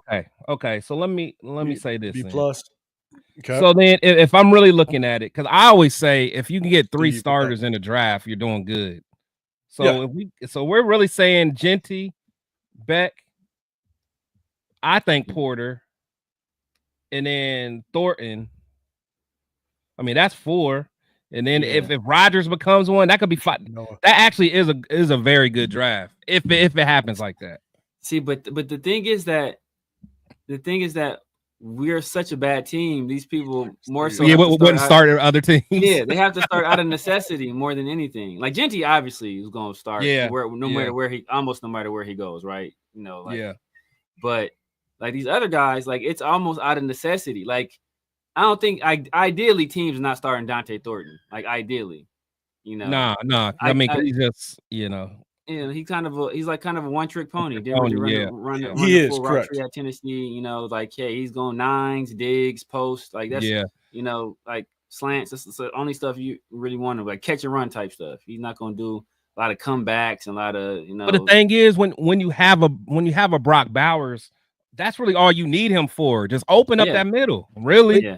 Exactly. I think that's to Severe's point. Like, what are you doing? Yeah. Dante Thornton on this offense. Yeah. Dante Thornton on this offense is going to start and is going to work for us because of what he could do. Maybe on another offense, that the personnel is different and he may not start. But in our situation, I do think he potentially starts. What up, the tribe? What's happening? Appreciate you rocking with us. Man, okay, let's go. Oh, what up, Jeff? That was a scouting report on somebody. Oh yeah, I think that was on Miller. Yeah, go back to that last comment. My bad. Okay, here we go. Let's Miller see. overview. The throw. Where he appears too hesitant to cut throws loose to open targets. Miller's mobility works in his favor, but he fails to stand out enough to project NFL success. That's damning right there. Sounds like an undrafted free agent. It sounds like that to me. Dang, I think this dude got drafted over Quinn Ewers. Yeah. Right. Ewers still on the board, bro. On the front of NCAA the game. In front of the video game. He got invited to Gruden's QB camp. Gruden talked to this dude. Yeah. Like dedicated a show to this dude. Yeah. Man, oh man. I don't know, man. Hemingway, I gotta. I'm not a fan of Hemingway. Hemingway, I don't like that pick at all. We made up for it a little bit by getting JJ Pegues later. Yeah, but I don't like the Hemingway pick. Like I wanted. I said in our chat, right? Like Joshua Farmer was sitting there. Yeah, I think. Joshua he went next. Didn't he go next or close? He went the very next pick. Yeah, 2 picks later. If not the very next pick, then 2 picks later. Like Joshua Farmer would have fit exactly not only a damn good rotational piece, but also a need. He's a big boy. Yeah, and we would love to have a plug in the middle, but we don't have that yet. Yeah. See, but that's why. Cam Jackson went to Carolina. Okay. Yeah, but Cam Jackson was on the board when we got Tonka. He was on the board. The Dolphins got Quinn. The Dolphins got Quinn. They got LeQuint? No, they got Quinn Ewers. Quinn Ewers? Dolphins did. Interesting. Yeah. That's interesting. That's interesting. What a red rich. Yeah, they may figure if Tua can't stay here. The Bears took Zay Frazier. Now what round did he go in? On the 5th. 5th? Yeah, I thought it was a 5th. Yeah, they took Zay Frazier. Assassin's Creed use Melon as a paperweight, man. Yeah, like honestly, the Raiders did it to us again a little bit, man. This is what sucks. It's like they were doing pretty good again. You could agree or disagree with the Genty pick. I get it. All of us are not necessarily running back first round guys, right? Like we wanted to trade back. Yeah, we think this running back class was. Joshua Farmer went 2 picks later, so we took Tonka, then Alec Minor, who was a guy I really liked. He went to the Titans. Damn, that's a nice weapon for Cam. And then Josh Farmer went to the Patriots. Man, the Patriots cooking, man. CT, what's that? Patriots are cooking bad. Patriots are cooking, man. Myra G, appreciate the super chat. Yeah, she said the $29 Spirit Airline round trip special. Oh, that sucks. That is funny. But like, man, but look, man. But no, man, the Falcons. Okay, the Falcons they don't have a lot of picks. They got that safety. Yeah, look, first round, Jalen Walker. Then they traded back up, James Pierce. And in some people's mind, in some people's opinions, James Pierce was the second best pass rusher in this class. He just had, off-field issues. And then 3rd round, Xavier Watts. Then 4th round, Billy Bowman, and then they picked Jack Nelson, tackle out of Wisconsin. Always happening. But those first 4 picks, Yeah, I'm not mad at that. those first 4 picks, man, that's nice. What up, That's Navy? nice. I'm telling you. So, look, at the end of the day, man, the whole Genty thing, it sucks. Yes, we followed it up with some good offensive linemen, or at least address the offensive line. So it's okay. Wouldn't have been my pick. There's a lot of things that wouldn't have been my pick, but they definitely addressed need. I can live with the Genty. Honestly, I can live with it, man. I can live with it. Yeah. I can live with it. Again, we all know that wasn't going to be our pick, but we could live with it. Let's just hope, maybe trust the process a little bit. But, man, they just did not finish strong. Yeah, Cody Lindenberg's good. That was my guy. I wanted him at the linebacker spot. But to finish the 6th round like that, you kind of raided that draft again. Unfortunately, I hate to say it that way. Man, with all the talent still left on there, imagine if even one of those picks was like a Jared Ivey, somebody that would fit an absolute need that could potentially turn into a starter. Thing is, Ivey's still out there, right? I haven't seen him go. I haven't seen him go either. So honestly, you know, if at any moment, if at any time we need Tom Brady, you use your power here to get some of these free agents, man. And I'm looking at the Patriots, Will Campbell, obviously Travion Henderson, Kyle Williams, and then they picked up Jared Wilson. 3 right there. That's fire. Already. Craig Woodson. I know you guys liked him. Woodson, Then Josh Farmer. He went early, based on the simulators, you know how trash it is. but he went early. Oh, yeah. And then Braden Swinson. Then they picked a place kicker. And Marcus Bryant, OT out of Missouri. And they still got 2 picks in the 7th. They picked Woody Lampkin, bro. Hey, they won. So Larry, hold on. So Larry, you're saying good pickup with the Montana State quarterback. Do you think he was worth a 6th? That would be my guess. Like Larry, he's saying good pickup with the Montana State quarterback.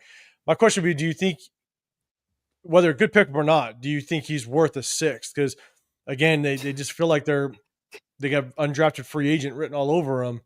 Yeah, that's the part that I struggle with. So, man, exactly.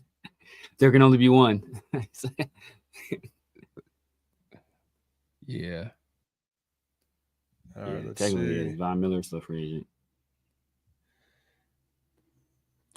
Yeah, we got it. Yeah, the linebacker. I mean, we got a lot of young linebackers. We need somebody's gonna have to really show some develop, like that year 2 development, whether it's Gainer or somebody, man. Yeah. Yeah, Greg, I'm with you. How long can we trust the process? Unfortunately, it's a new regime, so yeah, we kind of have no choice. But man, I think they started strong, given the fact that look, like you address some needs. So at least it may not have been the same names that we would have picked, majority of the time, but they addressed a need. So hopefully they picked the right guys. But man, I hate to reiterate it, but just ending that 6 was tough. Yeah, I just don't get the screaming to a pillow. The quarterback right there. That's the only I don't get the play. Thing. Yeah. I don't get the quarterback. But unless I don't know, man. Because since he is more athletic, I mean, does that mean that they're okay with letting AOC? I don't know. I don't know, man.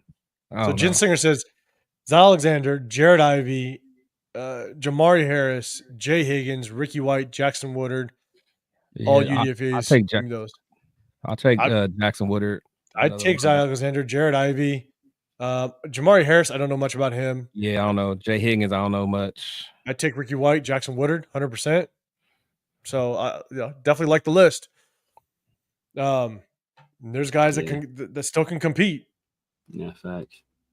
Yeah. So in chat, let me know, are there any undrafted free? Obviously, we have some more guys or teams to pick, but are there any undrafted free agents you think will be undrafted free agents and you want us to target? One of the guys that I'm going to have my eye on as soon as this draft is done is Marcus Major, the running back out of Minnesota. I've said it a few times. I really like the kid. I think he's without question an undrafted free agent, but I definitely want to see us pull that trigger on him. But You chat, let us know. You said running back? Running back, Marcus Major. All right. I got to ask Turf about him. Turf is the unofficial. With him, Minnesota. The Bucks liked it. The Bucks got Tez Johnson. Bucks pulled it. Oh, they picked him up. Oh, okay. That's crazy. I thought he might go UDFA. Bears got Kyle Monagai out of Rutgers. I know a lot of people liked him. Let's see. Yeah. Yeah, got this one. Super Omnicron. I think Damian Martinez already got picked. I think he went. Yeah, he went Seattle, I think, right? Yeah. Yep. Raider P, you're saying, do you think we could have stayed at 37, grabbed Burden because Higgins was snagged and still get a chance offensive line? I think we could have stayed. Yeah, without question. We could have stayed at 37. Because we picked Jack Besh, I mean, Burden could have been he could have been that receiver. Yeah. You know what I'm saying? So you could have stayed at 37, get Burden, and then Kyle Williams, man. In the next round, then you snag yourself. Kyle might cook at the Patriots. In the third. Oh, he going for sure. Yeah, he might cook. He going for bro. Josh McDaniels McDaniels. He got Stephon Diggs if he's back. Then he got Kyle Williams, Travion Henderson. They already adding that to Ramondre Stevenson already. But Raider Pete, the only thing I'll say is Drake May just need to do his job. If Drake May does his job, the offense is going to be cool. The only thing I'll say about that question is the fact that we did trade back and we recouped a third, which is basically what we gave up for Geno. So I did like the trade back, but that second trade back was a little interesting. I mean, I would have liked us to stick and pick on that second trade back, because then we could have got probably a better guard, or at least I liked Wyatt Millum at the time. But wait, was that second trade back when we was the one right after Will Johnson? Right after Will Johnson, yeah. So Will Johnson, I think the Cardinals grabbed him right in front of us. Yeah, so I think that's who we were targeting. I think we were gonna grab him, and as soon as they saw him go to the Cardinals, that's when we worked the trade back. Man, we were at that Raider draft party, and a lot of people were bitter as all hell that we did not get Shedeur Sanders. I mean, the amount of people that were like just yelling Shedeur Sanders' name when we're coming up at 6, between Shedeur Sanders and Genty, everybody was either on those two, man. A lot of people were very bitter about us not picking Shedeur Sanders. Well, those are the NFL owners had a message to give, man. So Facts. That's all there is to it. There's, no matter what side you're on any of it, there's no way you can sit here and tell me that Shedeur, what did he end up going? 6th round? Fifth round. He's the 6th quarterback take. Oh, not 9. Isn't 6th quarterback taking, right? LaQuaint Allen just went to the Jags. That's a good pick for them. Nice pick for them. Raider Nation Jason, what's happening, man? He had a nice draft too, man. Besides getting on that trade. But at the end of the day, look, if Trav turned into what people think Trav is, like ain't nobody gonna care. Yeah, they got my guard, Wyatt Millum. Like I think they did pretty good. They got Ransaw or whatever. Oh yeah, they got Caleb Ransaw. Yeah. Raider Nation Jason, what's happening, guys? Go shoot over to Raider Nation Jason as well. Go show him some support.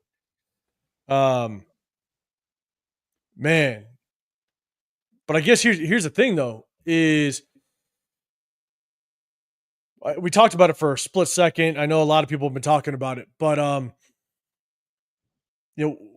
why do you guys think he dropped so far? Because I was saying this to Leo and Lunatic Kobe Bryant and Raiders for Chris when I was with them yesterday. I'm like, it's crazy. In no world does Jalen Milroe go before Shedeur Sanders. I'm not a Shedeur Sanders fan. Not at all.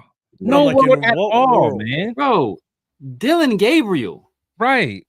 Dylan effing Gabriel went. It's like, come on, bro. That's true. It's a message. They had a message. Dylan Gabriel is a 5'10" quarterback that doesn't have a strong arm, not particularly fast. It doesn't do anything particularly well.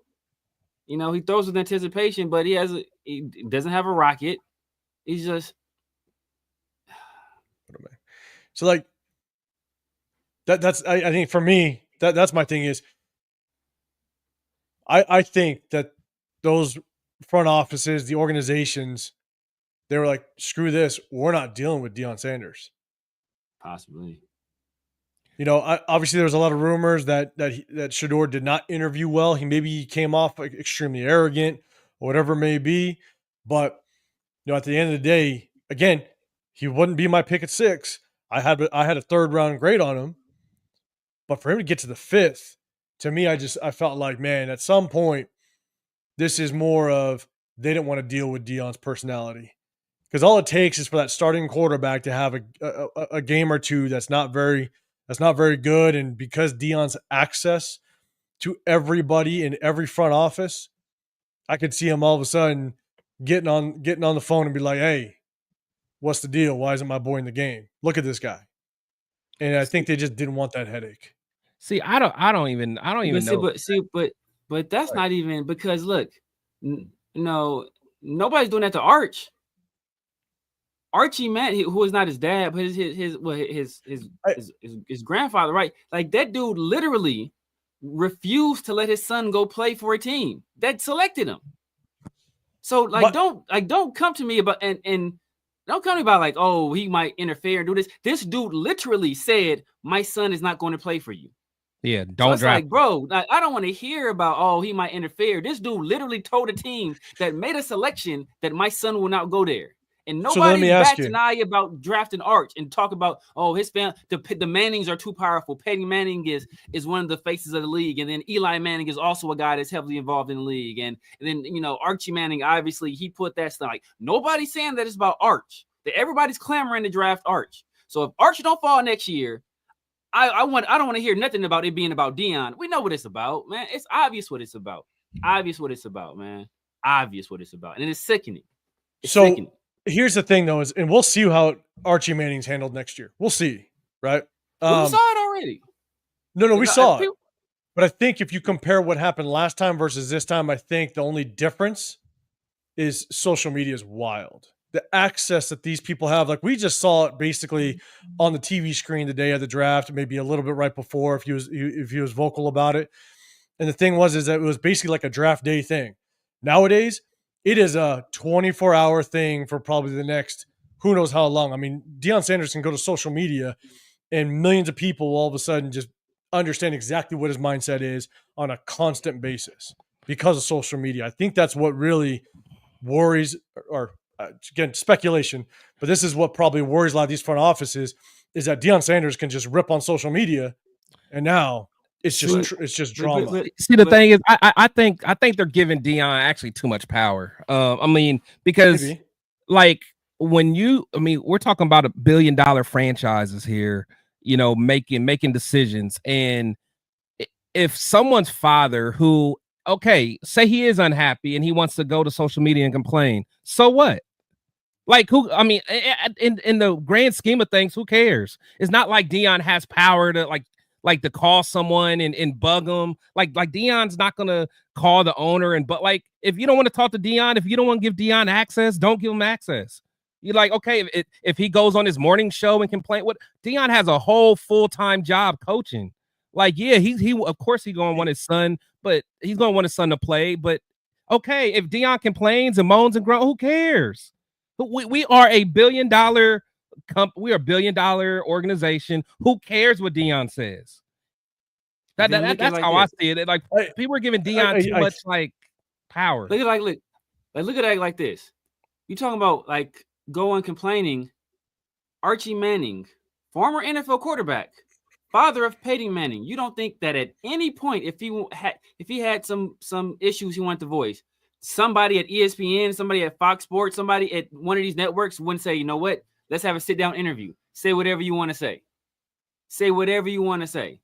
And that makes it even worse because then that's the only place people are getting their news from. So if you're on ESPN doing a sit-down interview, that's literally all you're going to see in terms of sports. So that carries much more weight.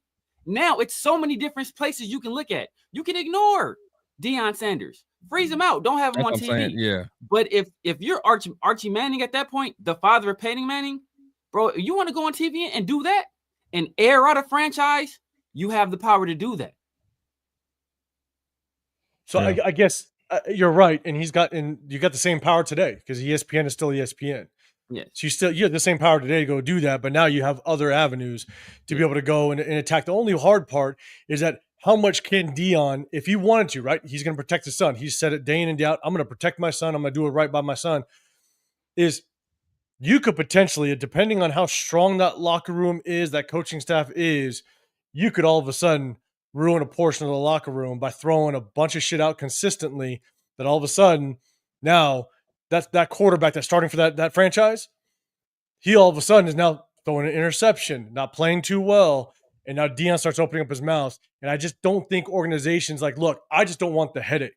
I don't want my starting quarterback to think that his job is now in jeopardy because he's hearing some noise.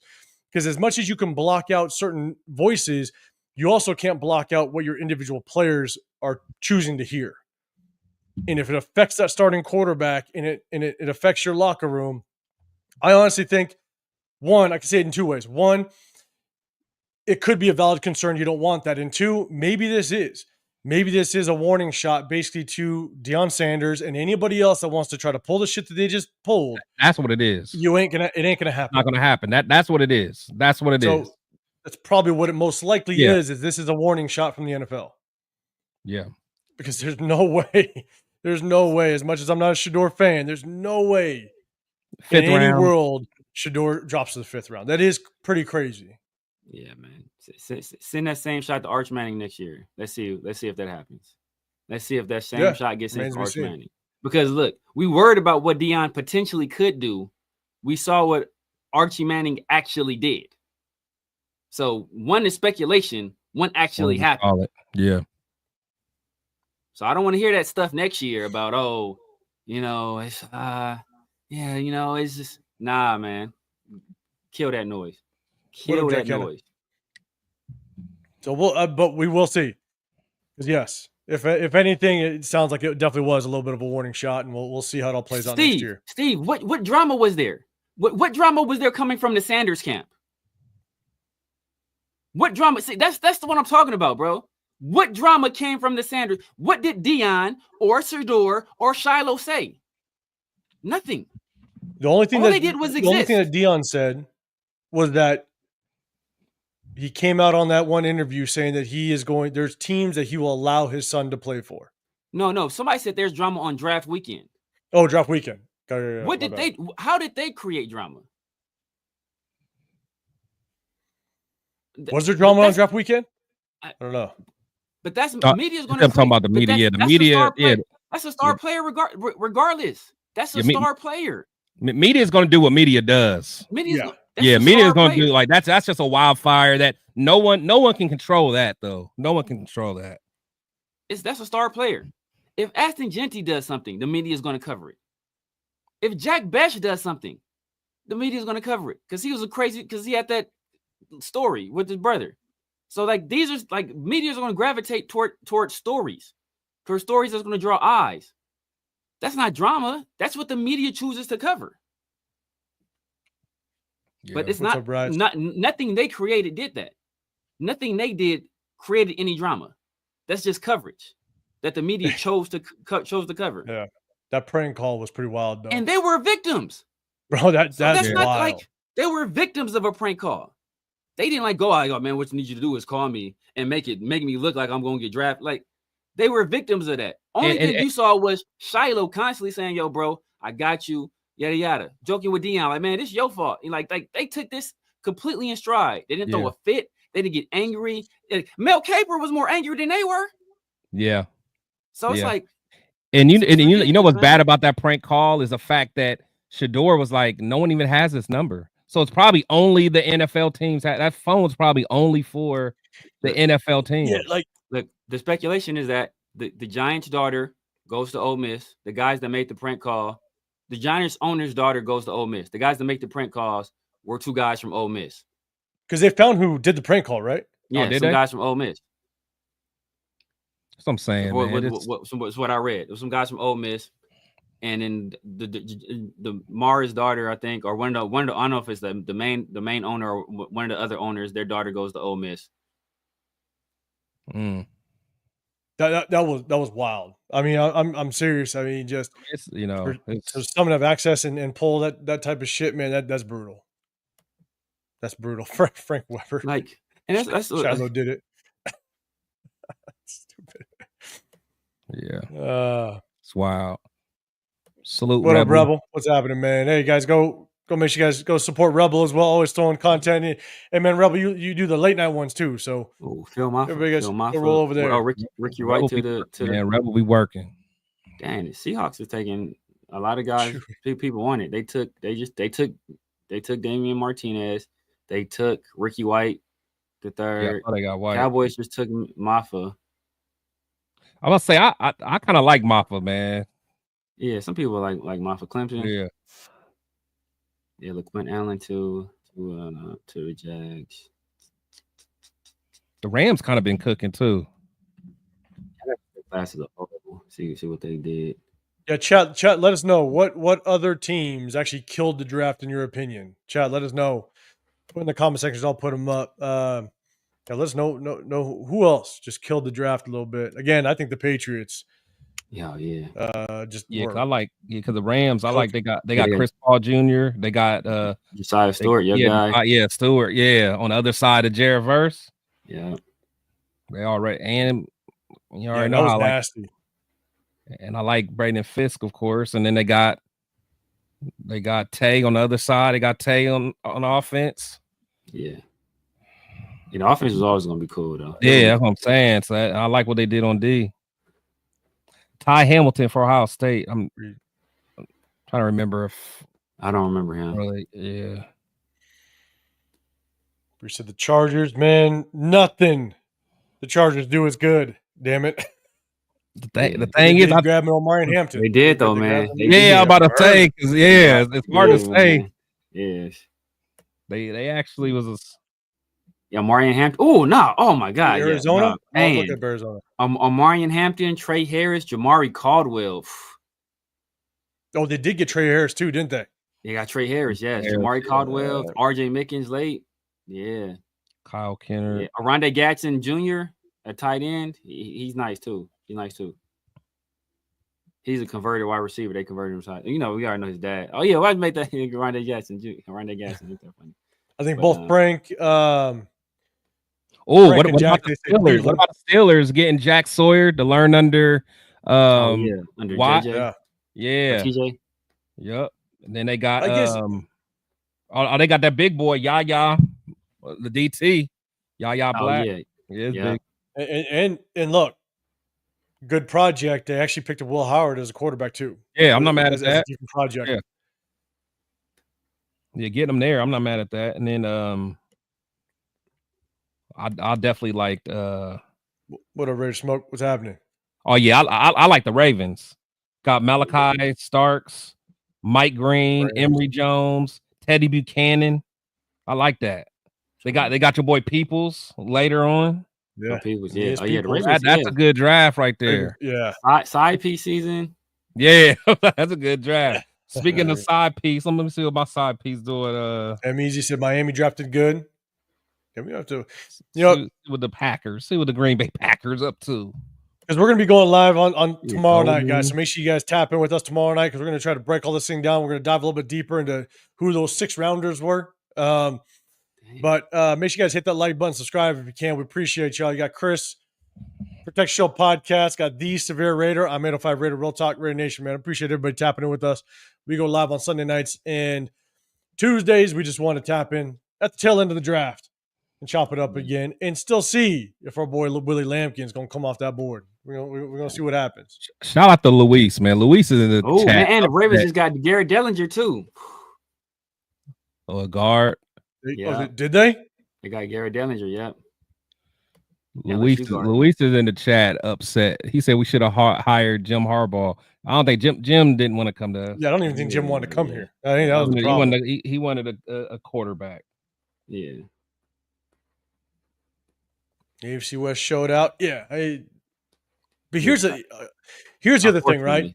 And as I continue to process this, I think what is really tough is if you take into consideration what we did in free agency and now the draft is complete, obviously you got the post Q1 cuts, and so you might see some more names come off the board.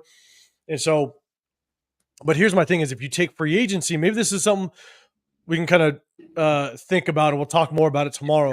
Philly did. Yeah. But you take into consideration the free agents that we brought in, and then you match it up with what we just got with the draft. Man, I wish we would have done better with the offensive line, to be honest. I wish we would have, because we didn't prioritize offensive line when it came to the guard position. Alice Kappa was really the big signing. I wish we would have gotten. They really must believe in him. That's the only thing I could think of. And it had to come from Brady. Brady had to really sign off on that. They had to, man. Spytech was there too, though. Well, no, I know that's what I'm saying. I mean, Spytech, but then it's like, because you can't go by last year and just be like, man, it's a good idea to bring Kappa over. Like, he had to phone a friend like, Brady, man, you were in the huddle with this guy. Like, what's your thoughts? Yeah, because I don't know, man, because I haven't seen it. The dude was like the trifecta of the worst like offensive lineman in the league. Last place. And you won the triple crown, bro. Yes. and also, every statistic. And also, you know, we kind of like moved on from them, but are they really going to move on from Parham? Do they think Parham is still starting quality? I don't know, man. Right? I don't know. I don't know. I mean, you would think that, you know, the Kappa being here means they either think Parham or Meredith, the one of them got to go. And obviously, you look at what happened last year, it would be Parham. So yeah, I hope that would be the case. Yeah, it's tough, man. Only about a dozen more picks for our boy Willie Lampkin to go. We're gonna see how this works out. Frank Weber, you're saying who did the worst, or who did bad or the worst, man? Honestly, I don't know. I haven't tracked it enough. Yeah, I'd have to know who did the worst. Yeah, I know we probably had the worst 6th round pick. Yeah. I can tell you that we lost round 6. Yeah, we lost round 6 for damn sure. I'm looking at I'm trying to look at even though their draft ain't that bad. Looking at the Bills, because they got Maxwell Hairston, and they got T.J. Sanders, and they got Landon Jackson, they got Deion Walker. So even them they not bad. Like everybody did cool. The Cardinals, and they got Walter Nolan, and then they got Will Johnson in round 2. Like that's off top, bro. You know, I can't even look at. I don't care about the rest of the draft, bro. You got Walter Nolan, then you followed up with Will Johnson. You cook. Yeah. How did Chicago do? Oh no. Yeah, they got Loveland, and then they got another offensive weapon, I think. Let me see. Oh, I think I'm gonna have a loser. Oh, but then that was just for one pick though. They did cool. They did cool other spots though. What up, Jason Marshall? I might say. Oh yeah, no, the Bears got they got Loveland, and then they followed up with Luther Burden. They're good. Oh yeah, they're good. I might say the 49ers, because I don't like Michael Williams. He looks like Tyree Wilson to me. He's only 20 though. But he just the way he plays, the way he moves. Wait, who was that? Who was that? The 49ers. The Niners. Let me see. Then they got Alfred Collins in round 2, which he's a good player. Upton Stout is people like him. Jordan James late, and Curtis Work. Yeah, see that Curtis Work, automatic losers. Automatic. Wow. Automatic losers. Yeah, Chiefs got Royals, that receiver. And Bassa. And I don't like Bassa out of Oregon. Is it the Saints? No, I thought the Saints did pretty good. People don't like they pick Shuck over Shador. Yeah, I mean, but that's everybody. I mean, so many teams pass on them, but you got to think what they did do by getting Banks, Banks and Fuaga and back to back. You know what I'm saying? Yeah, that's smart. Yeah, exactly. And they got your boy Danny Stutzman. Oh, that's kind of blasphemous there, Jake Long. Jake Long, that's bold. Yeah. Oh my God. Nah. Better comparison. Dante Stallworth. There you go. Yeah. But you know what? But Stallworth had a role though, and he was exactly. He did what he had to do. Yeah, I like Dante. Dante Stallworth did the job. Yeah, I'm gonna say he's a deep threat.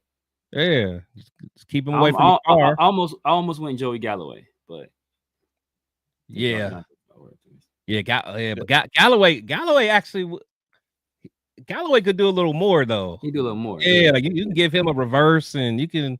Galloway was kind of cold. Yeah, same thing with Ted Ginn. That used to be my favorite player in college. Yeah. Ted Ginn. Oh yeah, you saw him. Oh yeah, Cleveland. Yeah, again was. And Lampkin might be a fullback. Jim Harbaugh could bring him in. Look at that. The Ravens. Bro, I could see Harbaugh, but like, hey, slim down about 20 pounds. See what? Willie Lampkin bring Willie Lampkin at fullback. That'd be great. Cal, you shake. That'd be funny as hell. Hey man, let that man compete at guard. Let him compete. Said Thornton, Michael Thomas. Nah, he way faster than Michael Thomas. Oh yeah, he way faster than Michael Thomas. Luis, you're saying, I mean, did it really help Geno's problems with the red zone? Maybe Jack Besh, maybe Michael Thomas. That's more apt right there. Yeah. Slot guy, big body, physical. I do think Deontay Thornton, because of being a 6'4" guy, I do think he's going to help in the red zone. You already got. Oh yeah. You already got. Obviously Brock Bowers. Nah. I don't think he's going to help in the red zone because he his vertical jump is like a 30. It's like 33 inches. Who? Thornton. Oh, is it? Yeah, it's trash. But that's why I was looking at when I was looking at it. But it's but that's not his role though. His role is you stretch the field. You stretch the field. So, but here's the thing: at 6'4", if he can kind of that's a jump ball guy. Okay, if he can be that. We want 12 personnel in the red zone. but I think what's really difficult is anytime you can get that one-on-one down inside the red zone, you got to be able to expose that type of height. And so you got to be able to utilize it. And I think Chip Kelly, to see if he can get some red zone targets out of Deontay Thornton, just so it's a threat. Because if he gets 2, maybe 3 red zone catches in the first half of the season, and he shows that height, defenses are going to have to move. Yeah, they're going to have to adjust. They're going to have to adjust. And plus, it's like in red zone, it's not even all about jump ball either. Correct. Like I mean, even like Renfro was pretty good in the red zone. Exactly. And honestly, I think I think Besh will actually be pretty good because he tends to get some separation. Because he's twitchy enough and he's physical. So I'm cool. And then Brock's gonna eat and Jacoby gets open. So I think as long as Geno can find the right guy and make the right read in the red zone, I think he'll be fine, honestly. Yeah. And that's what I hope. I hope that Rodgers, the guard that we brought in, I hope it works out. Like, that's my thing. Again, like I was saying before, you take what we got in free agency versus what we just did in the draft, and maybe I could downgrade. That's what I said, Jaras. Maybe I could downgrade lower the grade a little bit, because man, I wish we would have gotten a Jonas Savanea, a Wyatt Millum, because this Rodgers kid, I hope he works out, because I wanted a top tier guard, whether it be free agents. I wanted the best guard in free agency. If we didn't do it, then you better get yourself a damn good guard in the draft. Yeah. And we didn't do both. Yeah, didn't do so. What the heck is the Lions doing? Why they got that Aggies jersey on? Does that mean something? That jersey they wearing? I don't know. Look, man, people telling me about what Cam Miller's doing in the FCS, man. I don't want to hear how many yards he threw for in the FCS. I want to see this dude against real NFL competition. Do you guys see any reaction videos? I heard a lot of the Cowboys fans were pretty pissed off at the Booker pick. That dude's a dog, man. He is. Booker's I heard a dog, man. I heard a lot of fans were pissed because they're basically like they need another receiver weapon. I was about to say, but that's just Dallas. Period. They always want the sexy pick. Yeah, you know what I'm saying. Booker's a man. True. I listened to that dude's interview after he got drafted. This dude, man, he's fired up. Not even fired up, bro. That's what made it so cold. He was just talking about, yeah, man. I just love. He's like football. Football is a kid's game, and yada yada yada. He's like, you know what? And people want to spend their whole lives dreaming about getting to the NFL. He's like, my favorite thing to do is make them not love football anymore, make them not want to play. He's like, as I wear on them quarter after quarter, like game after game, quarter after quarter, play after play, I want to choke the love of football out of him. I was like, yo. He didn't say that shit like no excitement, no smile, no nothing. He was saying shit like matter of fact. Like I was like, yo, this dude is different. I like that. He was being interviewed by Mike. Michael was like, yes. Yeah, I like that. I like that. I was like, yo, this dude ain't no joke. All right, let's go. Rare for Life, man, you saying move Mumford to guard. I mean, unless we move him away from to the Royal star guard receiver with 3 feet, but him Mumford to guard, man. Hey, him and Thornton is trying to compete, man. Him Mellon and Thornton is wide receivers. Oh man, I would never, I would never forget that, man. I'm taking that to the day I die. My final words are going to be like, "Why the hell do we have Mumford at receiver for 2 plays?" It wasn't like the oh shit moment. It wasn't the oh shit moment of oh damn, he's out there. He was in a package. There was a package for that. You left him out there. Exactly. Yo, man, I can just see it right now. Like Mellon and Thornton, they like, they getting they at their lockers, getting their stuff together, and Mumford rolls up like, oh man, you the new guys, huh? Y'all the new guy. Huh? You're the new guy. Oh man. Let's get one thing straight. You see, look at this picture. You see this? when y'all got something like this going on. Oh man. That was good shit. That was good shit with Mumford. No, but move Mumford to guard, man. I don't know. Maybe if he could help there, why not? I know Mumford played a little bit of guard. I think a couple years ago. But whatever could help this offensive line. That's all I got to say. So I think he finished his career at guard at Ohio State. So he was tackle, and then he finished his career there at guard, and then we drafted him and moved him back to tackle. Got it. So Britt saying the Lions were wearing the GM's college jersey. Okay. So got it. Appreciate the info. I like him saying Raiders not making an effort to get Howard or McCord. Kind of wild stuff though. Yeah, I like McCord. I like McCord better than Howard. He went before Howard too. I think Philly took him. Yeah, it's a great pick for Philly. You want to get a quarterback that's going to somewhat replicate what your starter does, right? Jalen Hurts is fairly mobile, and so if Jalen Hurts does get hurt, if something happens, and you don't have to completely revamp your playbook or change up, basically your game plan or strategy halfway through. And so I think at the end of the day, they did a good job. I am a little surprised that we didn't that we just didn't snag a quarterback. Yeah. I'm a little surprised. Not shocked, but just a little surprised. Given the fact that they basically laid out a contract for Geno Smith that basically next year we can get out of it. Yeah. The way that contract is made up. So yeah.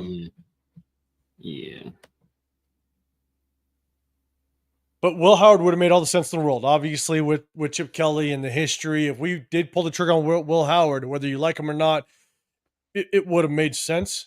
Obviously, with the relationship with Chip Kelly. It would have made sense. But like I said, I don't think.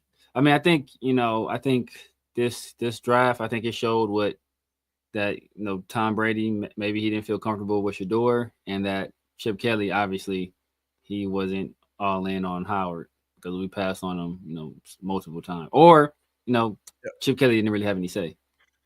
So, Louis, sorry to go back to it. We talked about Deontay Thornton potentially being a taller receiver that could turn into a threat, him being 6'4". So let's maybe hope he develops into that. You obviously got Brock Bowers. What did they do? What I think the Raiders think they did was by getting Genty, you're going to have to stack the box potentially. I'm not the biggest fan of running backs that are 5'8". to push around in down the goal line. You hope that his vision and him being at least as elusive as he is going to be able to create himself. I mean, look, Josh Jacobs wasn't the biggest running back in the world either, but he made himself a value down the goal line. So what I think the Raiders did, or what they think they did, was they got Deontay Thornton, they got Genty to basically force defenses to stack the box, which is going to open up Jacoby Myers, a very good route runner, a technician, and then you got Brock Bowers that could be a force in the red zone. Do I think they did enough? It depends on if Deontay Thornton's going to be a jump ball guy. If he can pan out, that works. Again, I'm not a big I'm not big on Genty being this threatening goal line guy. It'll remain to be seen. That's tough.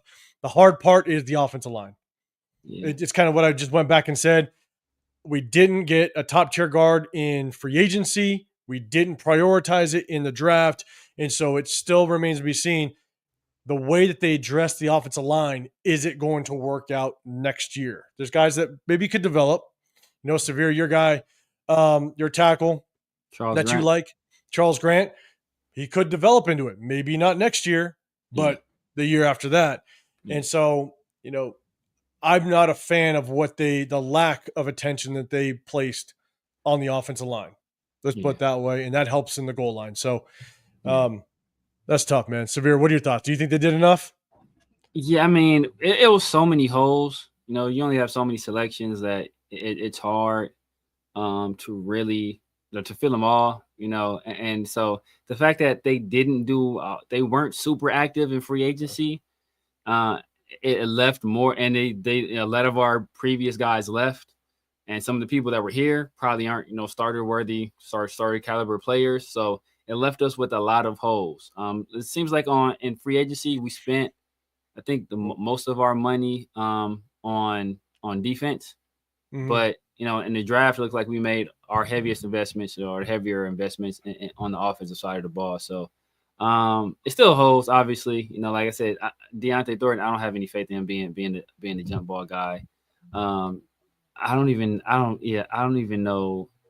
Like in the red zone, he might not even be a guy he might not be on the field. To be honest with you, like, I don't know if he'll be on the field. If he's not on the field in red zone, who? We're gonna have problems. Deontay Thornton. I don't know if he'll be on the field. Oh yeah. I think they'll go 12, and I think they'll more likely put Besh and Jacoby on the outside, who are physical guys, both really good route runners. Probably the two guys with the best hands on a team. Obviously, Brock's going to be out there. He's a freak. And then Michael Mayer, who's a guy, you know, he's a solid route runner for a tight end. Strong hands as well, but he also offers that versatility where, you know what, we can run the ball in this situation. I don't know, man. I can't see not having a 6'5" guy out there, honestly. I mean, because at least that's going to force some safety help, if nothing else. No, in the red zone, though. I mean, you can't really. I mean, you're not gonna let them just 1-on-1, are you? Like you gonna put he can't jump though. That's the thing. I don't think he can jump. I mean, well, let's hope they can develop him into a guy that can get up and go. I mean, he's 6'4", so he's already got the advantage right at the start. So yeah, let's hope he can develop into it. I would hope. Be like Yao Ming. Yao Ming probably ain't got a. He ain't have a vertical. Yeah, but Jarash, you're saying CBS gave Caleb Rogers an A- and Charles Grant an A+. All right, well, we'll start there. All right. Who A+? who got an A+? I don't know. Wow. Some I gotta highlight the show. Them small school guy. Nah, but I don't go, because if that's CBS is Pete Prisco. I don't be paying no attention to Pete Prisco, bro. Pete Prisco I think he gave Damon Arnett like a B. We picked Damon. I don't trust Pete Prisco at all, bro. I don't trust Pete and Prisco Leatherwood. You know what up, Lunatic? Too. Guys, make sure you guys go show some support to Lunatic over there. Raiders Allegiance. What's happening, man? Appreciate you popping in with us. We had fun yesterday, man. It was a good time. Let's see. Chris, I guess we'll have you answer the question too, as well. Do you think the Raiders did enough to help Geno in the red zone?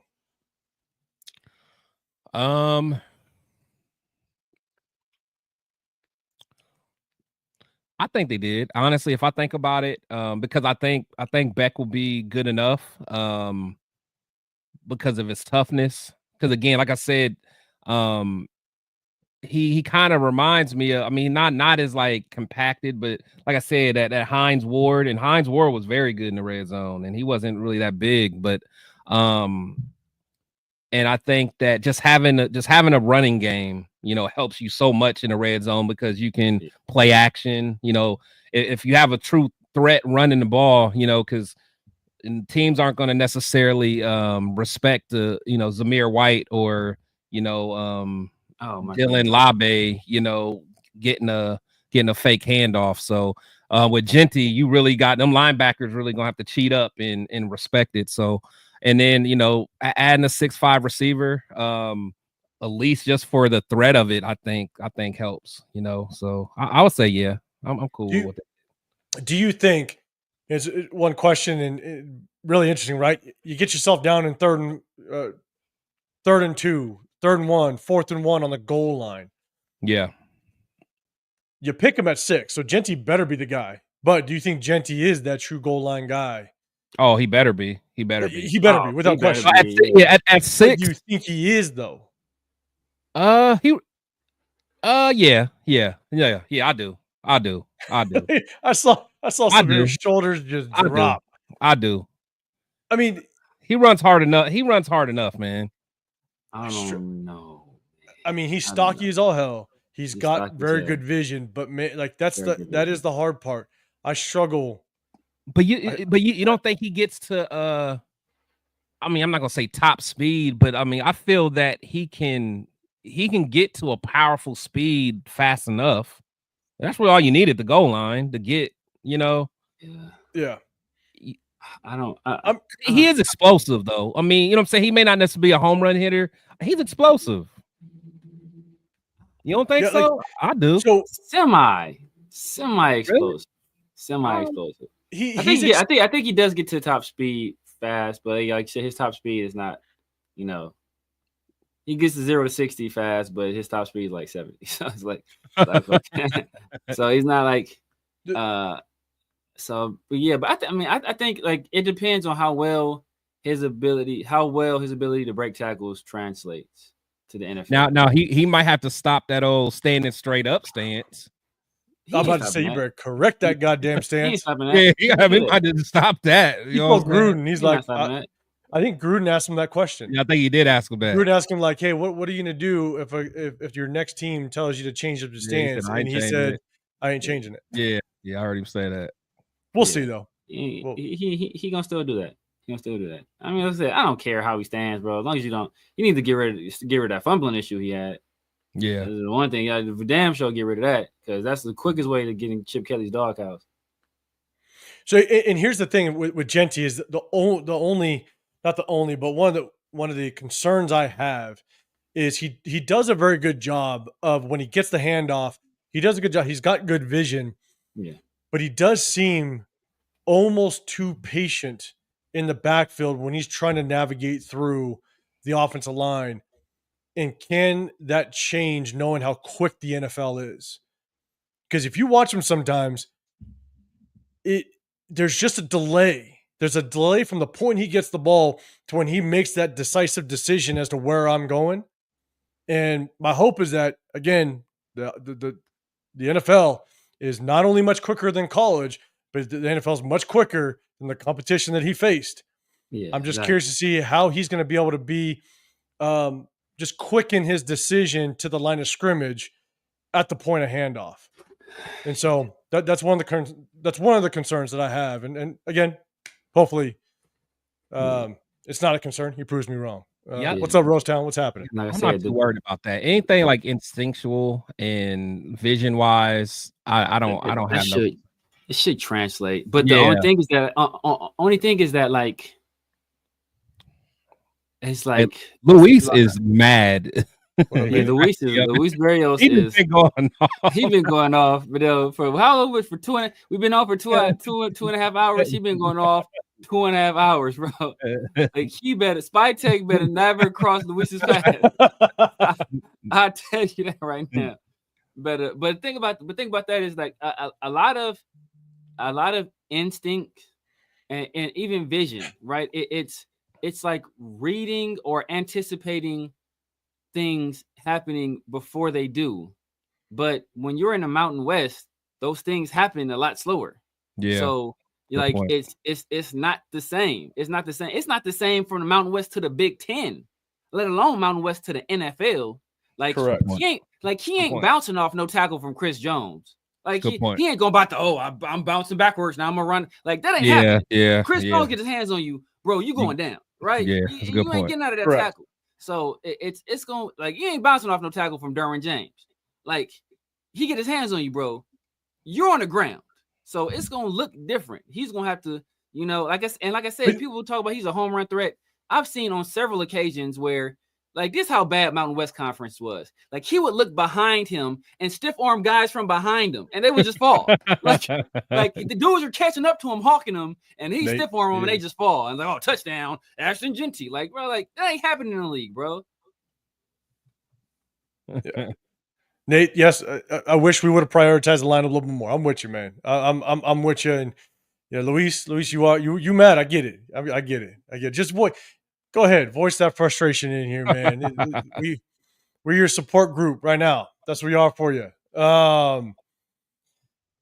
Ruben Watts, what's up, man? As a UCLA guy, I appreciate the super chat. As a UCLA guy, I'm hoping they use Jack Best like Chip used Jake Bobo. Slide outside. Jack definitely a more athletic and better Yak.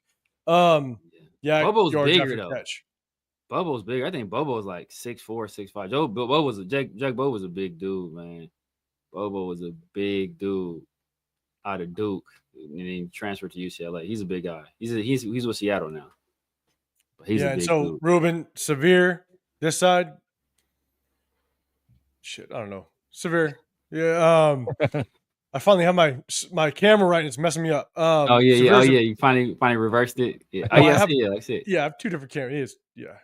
So Severe is a big UCLA guy. So he knows all about Jake Bobo.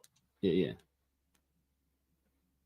Jake Bobo is like, he's a guy. I mean, kind of like Jack is faster than he is. But Jake Bobo, same kind of deal. Like he big body, physical. He moves better than you think he would at his size. He's able to use his physicality to create separation on routes. Both good route runners, both good hands.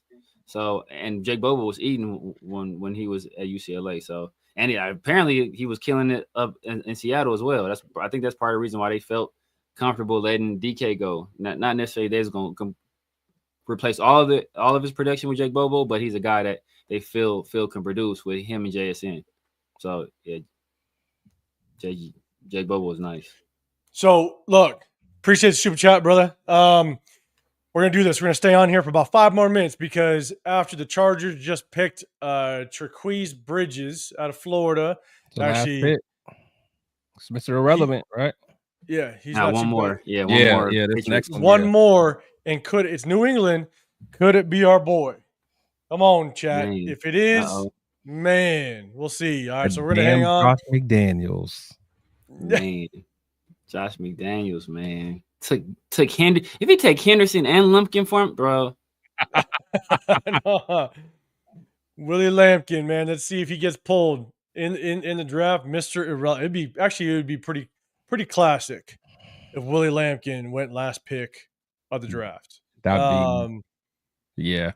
His 6 step. What's going on, man? What's happening? Yeah, that's a guy. Jaquez Hunt out of Auburn, I think. Let's go. Yeah. The pick is in 257. Man, Trad, who's all in? Dixon, I see you. Alec M, Dre, Jensling, all you guys know. Willie Lampkin. He's our boy. We'll see what happens. Last pick, Mr. Irrelevant. But guys, hey, as we wait, you guys. Most of y'all know, but we go live on Sundays. We're going to go live tomorrow night, 6:45-ish. So hit that notification if you can. You got Chris Protection Show podcast on here. You got the Severe Raider on here as well. I'm 805 Raider, Real Talk Raider Nation. We hit you guys Sundays, Tuesdays, but also during the season we break down film. And so we have fun with it. Just something we do that man, it just allows us to look at the players a little more in depth and who do we want to move on from, who do we want to keep, who do we want to prioritize. And sometimes, at the end of the day, film don't lie, and so we definitely try to come on here and break it down for you guys. Ruben, man, I appreciate it again. He goes, who do you guys think plays most safety this year? Nickel and linebacker. I like the draft, but didn't fill those holes, man. What's this at the nickel at this point? I mean, my guy Jacob Parrish went. I'm just letting you guys know he went. But Harper, Thomas Harper, safety. He might play a little bit at the nickel position, but there's also Darnay Holmes. I think Darnay Holmes. Yeah, I think he'll probably find himself in that spot. Now, a guy that I've been talking about that I believe is still out there. Asante Samuel Jr. I actually think the draft is over. If he's not picked up, he might be a guy that you could bring in to potentially compete at that nickel corner spot. And so I've just not saying that I want him or want to bring him in. To me, it's a guy that I'm keeping my eye on because if we didn't address it in the draft, we didn't address it in free agency. He might want a little money, man. If he continues to sit, you never know. Yeah. But at safety, I think Isaiah Palomau is gonna play well there. But I think that's kind of what our safety room is going to look like. There's a chance that who is it? Monty Jr. that we brought in? Oh yeah, to help out with potentially Monty Johnson Jr. Like he might see himself repping in at that safety position. Safety. Yep. So with Darian Porter coming in, man, we might be seeing exactly what is going to be our secondary starting next season. So, but post June 1 also happens. Kobe Minor, Mr. Irrelevant from New England. Wow. Defensive back from Memphis. Our boy didn't get drafted. Call up Lamp. Man, our boy did not get drafted. Make it happen. Man, Melo Dotson and Kobe Bryant didn't go either. And Zay Alexander didn't go either. So who? Okay, we'll do because a lot of the undrafted free agents are going to drop tomorrow. They're probably going to drop tonight. The list come out real quick. I'm sure teams are already negotiating deals with these guys.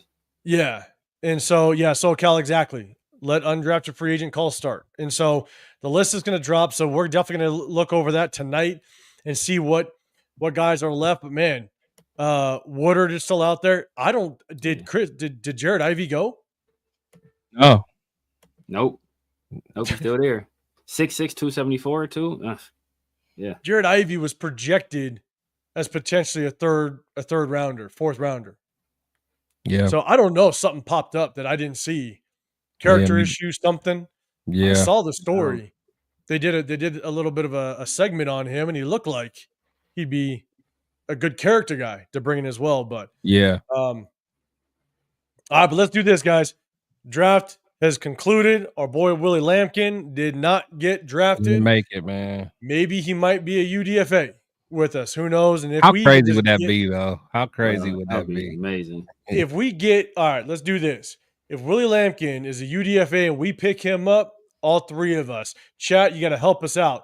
DM the crap out of Willie Lampkin and get him on this show. We're getting him on the show.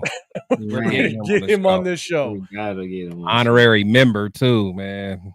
Exactly. Isaiah Bond is still out there too. Dang, Xavier Restrepo still out there.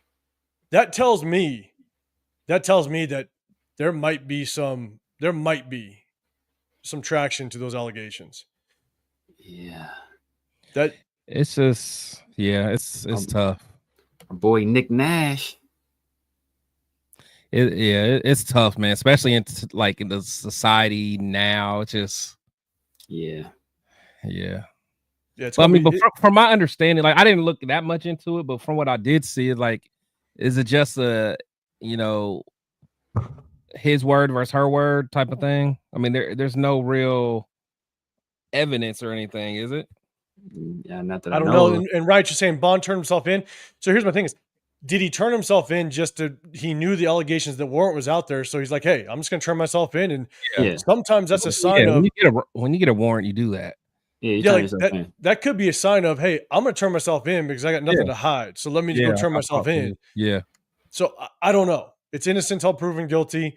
But I will say, with those allegations, I could see at least the Raiders organization with Fred Biletnikoff and that foundation that he has. There's a chance that the Raiders basically ripped up any card that has his name on them and said, "Nope, not even happening." So, yeah, but they gave Gary and Conley a shot. Yeah, that's a different regime, though. Well, I mean, no, but it was still Fred Biletnikoff and Mark Davis. Mark Davis, because that was before. That was after Al died. Yeah. But did that come out before he was drafted or after? Nah, because it came out before he was drafted. Because it was a big deal because after we drafted him, we still didn't know what was going to happen. I mean, it looked kind of good for him, and I guess all the research they saw was it was going to get dropped or all that. But it when we drafted him, it was still kind of pending. So I don't know.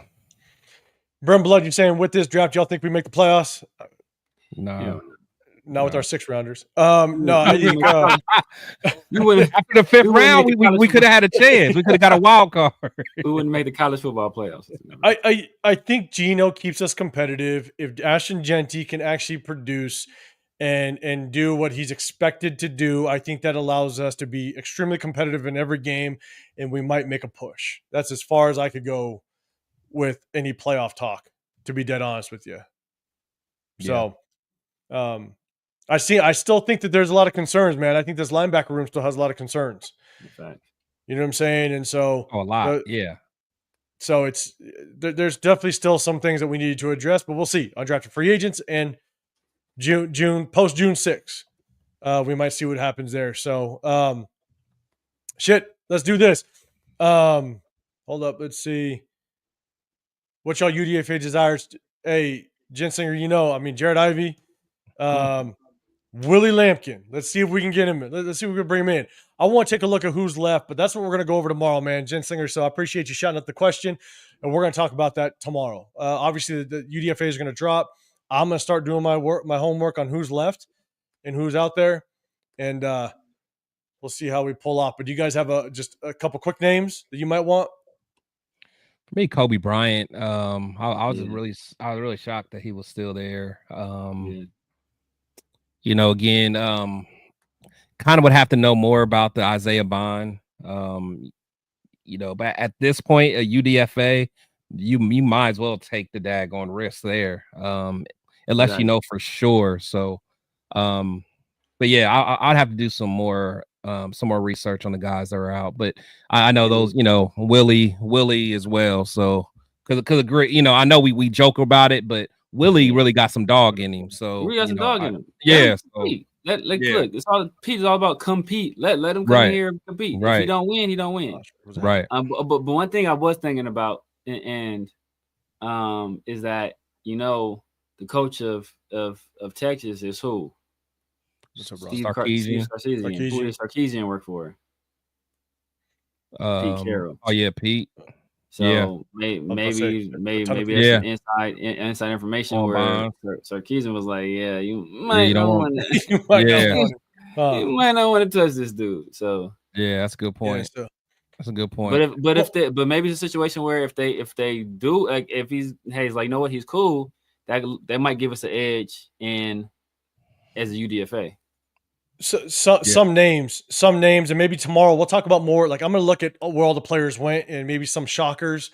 Obviously, Shador was a shocker for some people, but like maybe we'll talk a little bit more tomorrow about just the shockers. Maybe players there was a reach or shocking that players dropped, whatever. So let's talk about that definitely tomorrow. But one guy that I definitely want to see, because we got one running back in this draft, and we had arguably probably one of the worst running back rooms. Probably, if not the worst running back room. It wasn't arguably. Marcus Major is a guy I definitely want. I definitely want to see us bring in as a UDFA. So that's one name I'll be watching out for. See if that gets released. But we gonna chat. We gonna check in. Did someone end up getting LaQuint? Yeah. It was. What was the by Jags? Who was it? It was the Jags, wasn't it? it was I think it was a Jags. Yeah, I think it was the Jags. Okay, yeah, it was Jags. It was Jags. Yeah, Jags got some sneaky cool dudes. I'm Like They did. I have to look at the Jags, man. They might have done some work. yeah, they done some work. But they have to because they ain't got a first round next year. But, I know. hey, look, they with what they had, they made the most out of it. Yeah, The most out of it. And if Travis Hunter works out, Yeah, bro, Yeah, like no Travis- one's gonna care. on No one's both gonna sides. care about that Yeah. trade and what they gave up. You know what I'm saying? And so, facts. cool, man. Hey, I appreciate everybody rocking with us in the building. Real quick, Severe, let them know. What they can expect from you and the other shows that you do. You guys know what it is, man. The Severe Raider here on YouTube, Snapchat, IG, TikTok, X, all that good stuff. Rocking out with my guys, Sunday nights on the Raider Roar Room. Talk a lot of shit on there. And then Tuesday afternoons, talk a lot of shit on there too. And then right after that, I talk some more shit on the 50-50 show. And then on Thursdays, Around the Shield comes around. And guess what? Talking shit around the shield. So, yeah, I know it's tap in with your guy. If you're on my channel, make sure you head over to my guys, hit the thumbs up, hit the sub, and hit the notification bells on all 3 channels, man. We're coming at y'all. More content. The draft is over. So now we kind of just start looking at the future of the team, roster construction, UDFAs, all that good stuff. Yeah. And Luis, man, I want you to have a good day today. Yeah. Okay?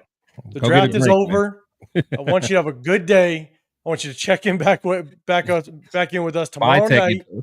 Spot Tech better get some personal security.